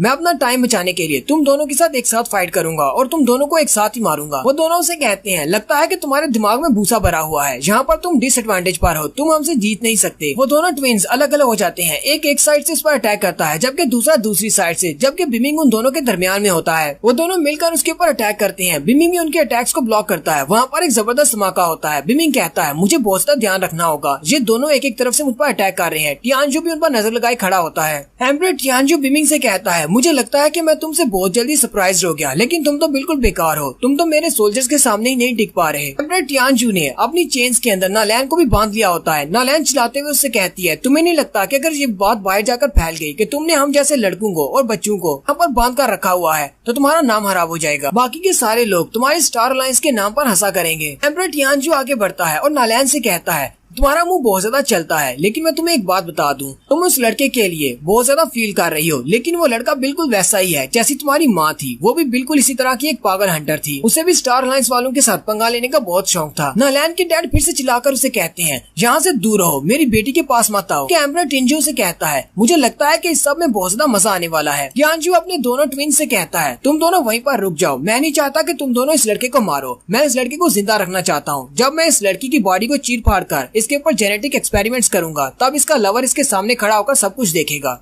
बिमिंग सोच रहा होता है अगर मुझे यहाँ से नालैन और एम्परर किंग दोनों को ले जाना है तो मुझे अपनी स्ट्रेंथ को इकट्ठा करके बहुत ज्यादा बढ़ाना होगा, क्योंकि मैं तो सिर्फ इसके सोल्जर्स का सामना नहीं कर पा रहा। अभी तो एम्परर टियानजू भी यहाँ पर है, मुझे तो इसके साथ भी फाइट करना पड़ सकती है। बिमिंग अभी इसी बारे में सोच रहा होता है कि उसी वक्त उसके कंधे पर छोटा पिगी निकल आता है। बिमिंग उसे कहता है तुम यहाँ पर क्या कर रही हो। पिगी बिमिंग से जी करके उसे कुछ कहता है। वो उसे किसी प्लान के बारे में बताता है। बिमिंग उसे कहता है क्या तुम वाकई में श्योर हो, क्या तुम ऐसा कर पाओगे। वैसे तुम्हारा प्लान मुझे समझ तो नहीं आया, लेकिन मुझे लगता है कि इसको ट्राई करना चाहिए। शीरुई से कहता है तुम्हें क्या लगता है कि इस तरह के छोटे से बैटल पैड को यूज करने से तुम हमसे जीत सकते हो। हमें नहीं पता कि ये बैटल पैड कौन सी नस्ल का है, लेकिन ये बैटल पैड ना भी ज्यादा स्ट्रॉन्ग नहीं लग रहा। वो दोनों भाई आगे बढ़ते हैं और कहते हैं अब जबकि एम्परर टियानजू ने कहा है कि तुम्हें मारना नहीं है, हम दोनों तुम्हें मिलकर इतना ज्यादा पीटेंगे कि तुम मरोगे नहीं लेकिन जिंदा भी नहीं रहोगे, सिर्फ तुम्हारी आखिरी सांसें बचेंगी। उसी वक्त वो छोटा पिगी अपनी इल्यूजन को क्रिएट करता है और साइज में बड़ा हो जाता है और अपने इल्यूजन मैजिक वाले धुएं को फैला देता है। वो दोनों ट्विन ब्रदर्स उस धुएं के अंदर ट्रैप हो जाते हैं। बाकी के सारे भी देखकर बहुत ज्यादा हैरान हो जाते हैं, क्योंकि जैसे वहाँ से धुआं हटता है वहाँ पर 3 चैन बिमिंग होते हैं, यानी कि उस पिगी ने अपने इल्यूजन मैजिक को यूज करते हुए बाकी के दोनों को भी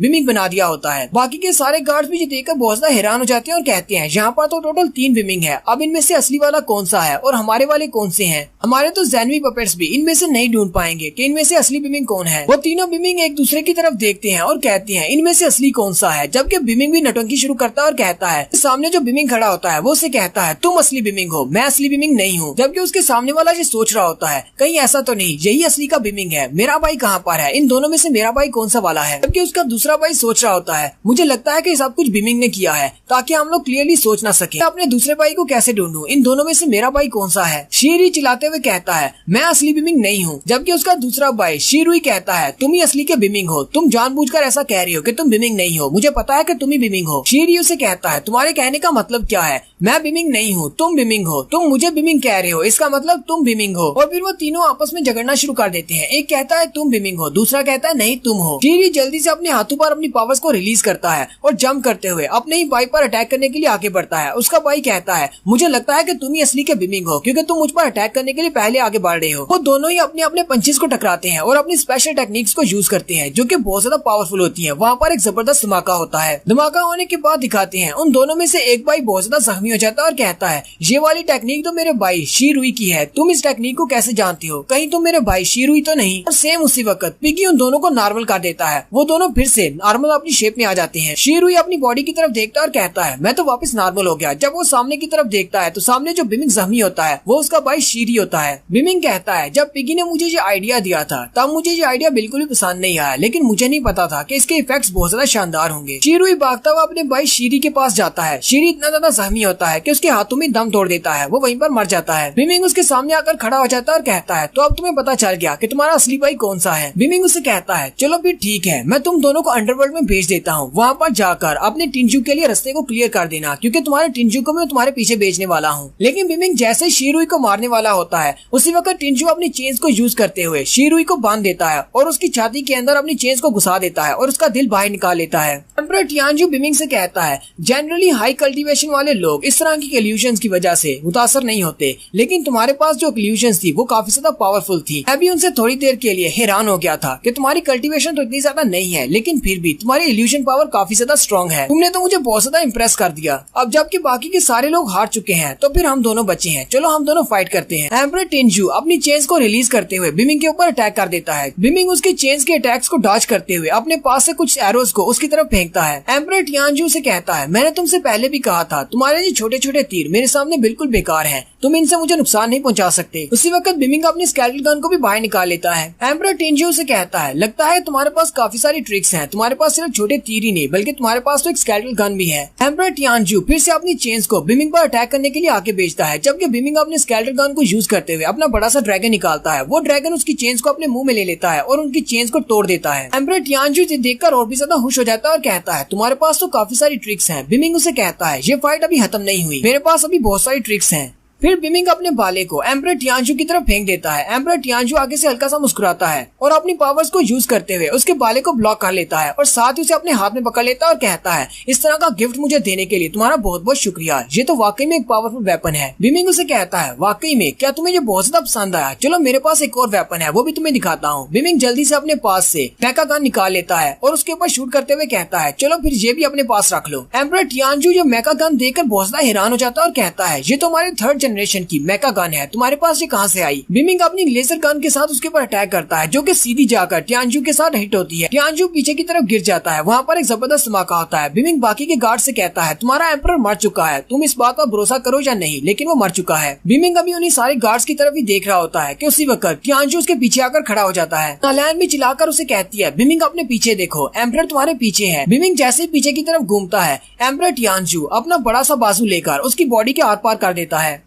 एम्परर टियानजू ने अपनी बॉडी के ऊपर बहुत सारे एक्सपेरिमेंट्स किए हुए हैं, जिसकी वजह से उसकी आधी बॉडी डीमन की बॉडी बन चुकी है। टियानजू से कहता है, वैसे तो मैं तुम्हें मारना नहीं चाहता था, मैं तुम्हें जिंदा रखना चाहता था, लेकिन तुमने मेरे लिए कोई रास्ता नहीं छोड़ा। तुमने एक मेका गन को मुझसे छुपा कर रखा। तुमने मुझे पहले क्यों नहीं बताया कि तुम्हारे पास एक मेका गन है? बिमिंग की बॉडी के अंदर एक होल होने के बाद भी वो अभी तक जिंदा है और वो अपने पास से एक तलवार निकालता है और उसके ऊपर अटैक कर देता है, लेकिन एम्परर टियानजू अपने पंजे को सामने की तरफ करते हुए उसकी तलवार के टुकड़े टुकड़े कर देता है। बिमिंग का ये लास्ट अटैक था मरने से पहले। बिमिंग वहीं पर लेट जाता है और आहिस्ता आहिस्ता अपनी आंखें बंद कर रहा होता है। एम्परर टियानजू से कहता है, चैन बिमिंग, तुम तो वाकई में बहुत ज्यादा स्ट्रॉन्ग हो। जितना बड़ा होल मैंने तुम्हारी बॉडी के अंदर कर दिया है, कोई आम सा इंसान होता तो अब तक मर चुका होता, लेकिन तुम अभी तक जिंदा हो। बिमिंग फिर से अपनी पास्ट मेमोरीज में चला जाता है, जहाँ पर 5वें एम्परर ने उसे घेर कर रखा होता है। वो एम्परर उसे कहते हैं, चैन बिमिंग, तुम बहुत ज्यादा तेजी से कल्टीवेट कर रहे हो और एक दिन तुम गॉड लेवल तक पहुँच जाओगे, जो कि हमारे लिए बहुत बड़ा खतरा है। हम तुम्हें गॉड लेवल तक नहीं पहुंचने दे सकते, इसलिए तुम्हें मरना होगा। हम एम्प्रेस ने यहाँ तक पहुंचने के लिए कई सालों की मेहनत की है, बहुत सारे सोल स्टोन्स को कंज्यूम किया है, बहुत सारे लोगों को मारा है और उनकी एनर्जी को एब्जॉर्ब किया है। इन सिर्फ चंद सालों में तुम इस लेवल तक पहुंच चुके हो, तुम हमारे लेवल तक पहुंच गए हो और एक दिन तुम हमसे आगे निकल जाओगे। हम लोग ऐसा होते हुए देख नहीं सकते, क्योंकि तुम एक ऑर्डिनरी फैमिली से हो, तुम स्टार अलायंस से नहीं हो। एम्परर टियानजू भी वहीं पर होता है और कहता है, अब जबकि हम लोग स्टार अलायंस के सुप्रीम लीडर्स हैं, इसलिए हम लोग पांचों यहाँ पर मिलकर तुम्हें दूसरी दुनिया में बेचने वाले हैं। स्नोबॉल भी वहाँ बिमिंग के सामने होती है। बिमिंग कहता है, मैं तुमसे इस बात का बदला जरूर लूंगा, और वहीं पर वो बिमिंग को मार देते हैं। और यहाँ पर बिमिंग सेकंड टाइम मरता है और मरने के फौरन बाद ही वो एक दूसरी जगह पर अपनी आंखें खोलता है। स्नोबॉल भी उसके साथ वहीं पर होती है। बिमिंग जल्दी से उठकर बैठ जाता है और कहता है, अभी अभी मैंने जो देखा, क्या वो मेरी पास्ट मेमोरीज थी? लेकिन ये कौन सी जगह है? मैं यहाँ पर कैसे आया? मैं तो स्टार अलायंस की शिप पर था और वहाँ पर एम्परर टियानजू ने मुझ पर अटैक किया था और शायद मैं वहाँ पर मर गया था। बिमिंग कहता है, मुझे फिर से स्टार अलायंस वालों ने मार दिया। मैं 2 बार स्टार अलायंस वालों के हाथों से मर चुका हूँ। कहीं ऐसा तो नहीं कि मेरी किस्मत में ऐसा ही लिखा हुआ है कि मैं आगे नहीं बढ़ सकता। बिमिंग अपनी बहन शुई, किंग, गूडाओ, ब्लैक विडो, उन सब के बारे में सोचता और कहता है, मैं यहाँ पर नहीं मर सकता, मुझे यहाँ पर मरना नहीं है। साथ ही बिमिंग की बॉडी की तरफ दिखाते हैं। उसकी बॉडी से बहुत सारी एनर्जी निकल रही होती है और उसकी बॉडी में जो होल होता है वो भी फिल हो चुका होता है, और ये सब कुछ उस निर्वाणा स्क्रिप्चर की वजह से होता है। साथ ही नेक्स्ट सीन रियल वर्ल्ड का दिखाया जाता है। बिमिंग की बॉडी से बहुत सारे निर्वाणा स्क्रिप्चर के वर्ड्स निकल रहे होते हैं और उसकी बॉडी अपने आप हील हो जाती है। टियानजू भी ये देखकर बहुत ज्यादा हैरान हो जाता है। बिमिंग उठकर खड़ा हो जाता है और कहता है, सॉरी एम्परर टियानजू, मुझे नहीं लगता कि मैं यहाँ पर तुम्हारे हाथों से मर सकता हूँ, क्योंकि मैंने किसी के साथ कॉन्ट्रैक्ट साइन किया हुआ है। मैं यहाँ पर नहीं मरने वाला। बिमिंग उसके हाथ से अपना स्केलेटल गन वापस ले लेता है और अपनी पावर्स को यूज करते हुए उस पर अटैक करने के लिए आगे बढ़ता है। लेकिन उसी वक्त एम्परर टियानजू अपने पास एक और स्पेशल स्किल को यूज करता है, जो कि ह्यूमनली थंडर स्किल होता है। वहाँ पर बहुत सारी इलेक्ट्रिसिटी आ जाती है। उनके अपने गार्ड्स भी वहाँ से भागना शुरू कर देते हैं और कहते हैं, चलो यहाँ से जल्दी से भागो, ये शिप तबाह होने वाली है। एम्परर टियानजू ने अपना फाइनल मूव यूज कर दिया है। इस इलेक्ट्रिसिटी से कोई भी नहीं बच पाएगा। बिमिंग भी जल्दी से प्रोवर्ब ऑफ 9 एम्परर मूव को यूज करते हुए अपने सामने एक बड़ी सी शील्ड बना लेता है और उसके इलेक्ट्रिसिटी से अपने आप को बचाता है। बिमिंग अपनी शील्ड की मदद से उसके इलेक्ट्रिक अटैक को दीवार की तरफ डिफ्लेक्ट कर देता है, जिससे वहाँ पर एक जबरदस्त धमाका होता है। टियानजू से कहता है, तुम तो वाकई में बहुत ज्यादा अच्छे हो, तुम यहाँ पर जितना ज्यादा रेजिस्ट करोगे मुझे तुम्हें मारने में उतना ज्यादा मजा आएगा। बिमिंग कहता है उसके हाथ में जो वेपन है वो एक बहुत ही शानदार मैजिकल वेपन है। टियानजू अपनी बॉडी की आधी सोल एनर्जी अपने उस वेपन को दे रहा है और इसके अलावा उस वेपन के ऊपर इसका ब्लड भी लगा हुआ है, इसलिए इस वेपन से डील करना बहुत ज्यादा मुश्किल हो सकता है। और ऊपर से इसने अपनी बॉडी के ऊपर बहुत सारे एक्सपेरिमेंट्स करने के बाद अपनी बॉडी को रीजनरेट करने के काबिल बना लिया है। मैंने इस पर अटैक किया था लेकिन इसने अपनी बॉडी को फिर से हील कर लिया है। वहीं पर कुछ गार्ड्स खड़े बातें कर रहे होते हैं कि ये शिप बहुत जल्दी क्रैश करने वाली है, हम सब लोगों को यहाँ से जल्दी से निकलना होगा। शिप के नीचे बेसमेंट एरिया में एक रास्ता है जहाँ से हम लोग यहाँ से निकल सकते हैं या फिर वहाँ पर छुपकर बैठ सकते हैं कि हमारी ये शिप बहुत ही जल्दी ब्लैक फॉग में से गुजरने वाली है, जहाँ पर ब्लैक रेन होती है। उस ब्लैक रेन के अंदर हमारी बॉडी की हड्डियां में पिघल जाएंगी क्योंकि वो बहुत ज्यादा क्रोसिव होती है। एम्परर किंगशी भी उन सब की बातें सुन रहे होते हैं और वो अपनी पावर्स को यूज करते हुए अपनी चेन्स को खोलकर आजाद हो जाते हैं।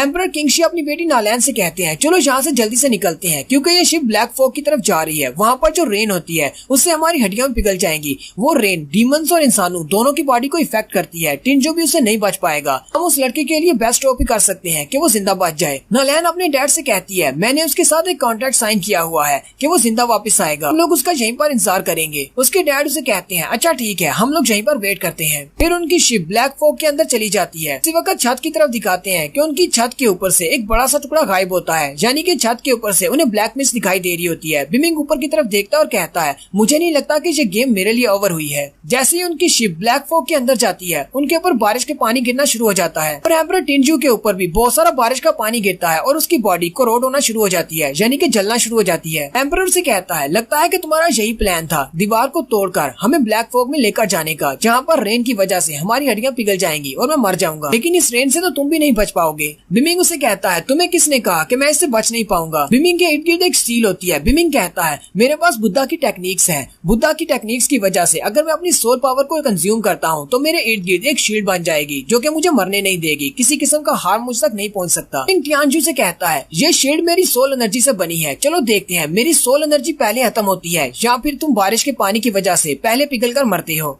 और यहीं पर हमारी एपिसोड 94 का एंड होता है। वैसे तो मुझे कोई नई अच्छी सीरीज मिल नहीं रही थी क्योंकि जो भी सीरीज है वो सारी किसी न किसी चैनल ने पहले से एक्सप्लेन की हुई है। वैसे मैं एक सीरीज को स्टार्ट करने का सोच रहा हूँ, मैं उसकी पहली एपिसोड को अपलोड करूंगा। देखने के बाद बताइएगा कि आपको कैसी लगी। एक्सप्लेनेशन अच्छी लगी हो तो कमेंट करके जरूर बताएं। चैनल को सब्सक्राइब कर दें, वीडियो को लाइक और शेयर कर दें। शुक्रिया। हेलो गाइस, कैसे हैं आप सब लोग। द गॉड लेवल के एपिसोड 95 के साथ हाजिर हूँ। तो लास्ट एपिसोड के एंड पे हमने देखा था बिमिंग स्टार अलायंस वालों की शिप के अंदर होता है जहाँ पर वो एम्परर किंगशी को बचाने के लिए गया है। वहीं पर उसका सामना एम्परर ऑफ हॉरर यानी कि 5th एम्परर टिनजू के साथ होता है। एम्परर टिनजू बहुत ज्यादा पावरफुल है और वो एक बार तो बिमिंग को मार देता है, लेकिन बिमिंग बुक ऑफ निर्वाणा की वजह से दोबारा से जिंदा हो जाता है। उनकी एयरशिप खराब होने की वजह से वो सारे लोग ब्लैक मिस्ट की तरफ चले जाते हैं जहाँ पर उनके ऊपर पॉइजन वाली बारिश होती है। उस बारिश का पानी इतना ज्यादा पॉइजनस होता है कि किसी इंसान तो क्या मॉन्स्टर की भी हड्डियां पिघल जाएं। बिमिंग ने अपने इर्द गिर्द एक शील्ड बनाई होती है और वो अपने आप को उस बारिश के पानी से बचा रहा होता है। बिमिंग कहता है, मेरी ये शील्ड बुद्धा से रिलेटेड है, तब तक मैं अपनी सोल एनर्जी को कंज्यूम करता रहूंगा, तब तक ये शील्ड मेरे इर्द गिर्द मौजूद रहेगी। जबकि एम्परर टिनजू की बॉडी के ऊपर वो बारिश पड़ रही होती है और उसकी बॉडी जल रही होती है, जिसकी वजह से उसकी बॉडी से धुआं भी निकल रहा होता है कि वो पॉइजनस रेन शिप के ऊपर भी पड़ती है, जिसकी वजह से शिप पर उसका बहुत ही बुरा असर पड़ता है। शिप के अंदर बहुत सारे धमाके होते हैं। स्टाफ वाले भी इधर उधर भागना शुरू कर देते हैं और कहते हैं, चलो जल्दी से यहाँ से निकलो, ये शिप तबाह होने वाली है। एम्परर किंगशी भी अपनी बेटी से कहते हैं, लोली यहाँ से जल्दी से निकलो, ये शिप तबाह होने वाली है, हम लोग किसी सेफ जगह पर जाकर रुकते हैं और बिमिंग का इंतजार करते हैं। लोली अपने डैड से कहती है, ठीक है डैड, हम लोग बाहर चल के उसका इंतजार करते हैं। और साथ ही वो पीछे की तरफ देखती है और कहती है, चैन बिमिंग प्लीज यहाँ पर मरना मत, मेरे लिए जिंदा वापस आना। बिमिंग जो कि एम्परर के सामने अपनी शील्ड बनाकर खड़ा होता है। एम्परर जल्दी से अपने पीछे से अपनी पूंछ निकाल लेता है क्योंकि एम्परर ने अपनी बॉडी के ऊपर बहुत सारे एक्सपेरिमेंट्स किए होते हैं। एम्परर के पास कभी उसका एक वारपैट हुआ करता था जो कि एक सेंटीपीड मॉन्स्टर था, लेकिन टिनजू ने अपने बहुत सारे एक्सपेरिमेंट्स करने के बाद अपने उस वारपैट को अपनी बॉडी के साथ फ्यूज कर लिया है। बिमिंग भी उसकी पूंछ को देखकर बहुत ज्यादा हैरान हो जाता है और कहता है, ये तो सेंटीपीड की पूंछ है, मुझे अच्छी तरह से याद है, तुम्हारे पास एक वारपैट हुआ करता था, वो तो एक 9 सर वाला सेंटीपीड डीमन एम्परर था। तुम तो इतने बड़े जालिम हो कि तुमने अपने वारपैट को भी नहीं छोड़ा, तुमने उसे भी अपनी बॉडी के साथ फ्यूज कर लिया और उसे अपने एक्सपेरिमेंट का हिस्सा बना डाला।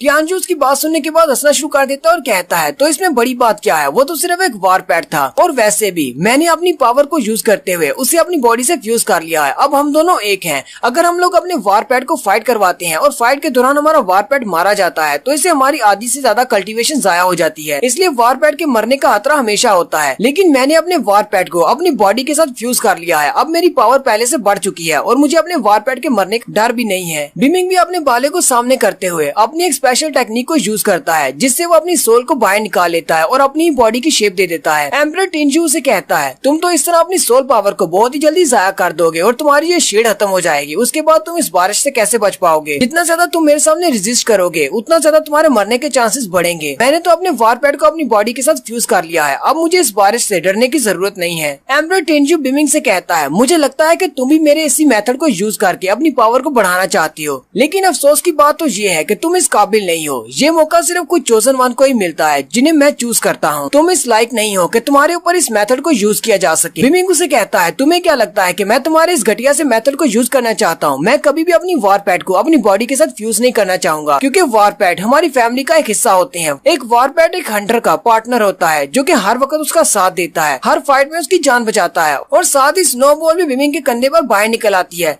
बिमिंग स्नोबॉल की तरफ देखता है और मुस्कुराना शुरू कर देता है। बिमिंग बहुत ज्यादा गुस्सा हो जाता है और कहता है तुमने अपने वारपैट के साथ ऐसे कैसे? अब तो मैं तुमसे इस बात का भी बदला लूंगा। तुमने एक इनोसेंट वारपैट को मार डाला है। तुम्हारे जैसे लोग हंटर कहलाने के लायक ही नहीं है। एम्परर टिंजू से कहता है मुझे इस बात से कोई फर्क नहीं पड़ता कि मैं एक हंटर बनता हूँ या नहीं हूँ। तुम्हें तो बस इस बारे में देखना चाहिए कि मेरे पास कितनी सोल एनर्जी रह गई है, क्योंकि तुम अच्छी तरह से जानती हो कि तुम्हारी सोल पावर बहुत ही जल्दी खत्म होने वाली है, लेकिन मेरी सोल पावर बहुत ज्यादा है। अगर मैं अपनी सोल पावर के साथ तुम्हारे पर अटैक करता रहा तो तुम्हारे बचने का कोई चांस नहीं है। एम्परर टिंजू ने अपने ऊपर एक इलेक्ट्रिसिटी का बड़ा सा गोला बनाया होता है जिसकी मदद से वो बिमिंग पर अटैक करने वाला है। बिमिंग भी अपने स्केलेटन गन को यूज करते हुए अपने पास एक बड़ा सा एनर्जी का बना हुआ ड्रैगन निकाल लेता है। बिमिंग का ड्रैगन आगे बढ़ता है और एम्परर टिंजू के इर्द गिर्द लिपट जाता है और उसे पकड़ लेता है, जबकि एम्परर टिंजू भी बहुत ज्यादा हैरान हो जाता है और कहता है मुझे जल्दी से छोड़ो, ये तुम क्या कर रहे हो? बिमिंग का ड्रैगन उसके इर्द गिर्द लिपटने के बाद उसकी सारी की सारी सोल एनर्जी को एब्जॉर्ब कर लेता है, जबकि टिंजू की बॉडी के अंदर उसके अपने वारपैट यानी कि उस सेंटीपीड मॉन्स्टर की एनर्जी भी होती है। वो सारी एनर्जी को भी एब्जॉर्ब कर लेता है। सेंटीपीड मॉन्स्टर की एनर्जी के एम्परर टिंजू की बॉडी से निकल जाने के बाद एम्परर टिंजू बहुत ज्यादा वीक हो जाता है और वहीं पर गिर जाता है और कहता है ये तुमने मेरे साथ क्या किया है? और साथ ही वो बहुत ज्यादा हैरान होता है और कहता है मैं किसी ऐसे लड़के से कैसे हार सकता हूँ जिसके बारे में हम लोग जानते भी नहीं। मैं एक एम्परर हूँ, वो भी स्टार अलायंस का। बिमिंग उसे कहता है मैंने तुम्हें नहीं हराया, तुम मुझसे नहीं हारे बल्कि तुम अपने ही वारपैट से हारे हो। तुम्हारा प्यारा वारपैट तुम्हें छोड़कर चला गया। एम्परर टिंजू उसके सामने अपना सर झुकाकर बैठ जाता है, जबकि बिमिंग उसे कहता है चलो भी ठीक है, मैं तुम्हें भी तुम्हारे वारपैट के पास भेज देता हूँ। मरने के बाद तुम उससे जाकर माफी मांग सकते हो। और यहीं पर हमारी एपिसोड 95 का एंड होता है। एक्सप्लेनेशन अच्छी लगी हो तो कमेंट करके जरूर बताएं। चैनल को सब्सक्राइब कर दे, वीडियो को लाइक और शेयर कर दे। शुक्रिया।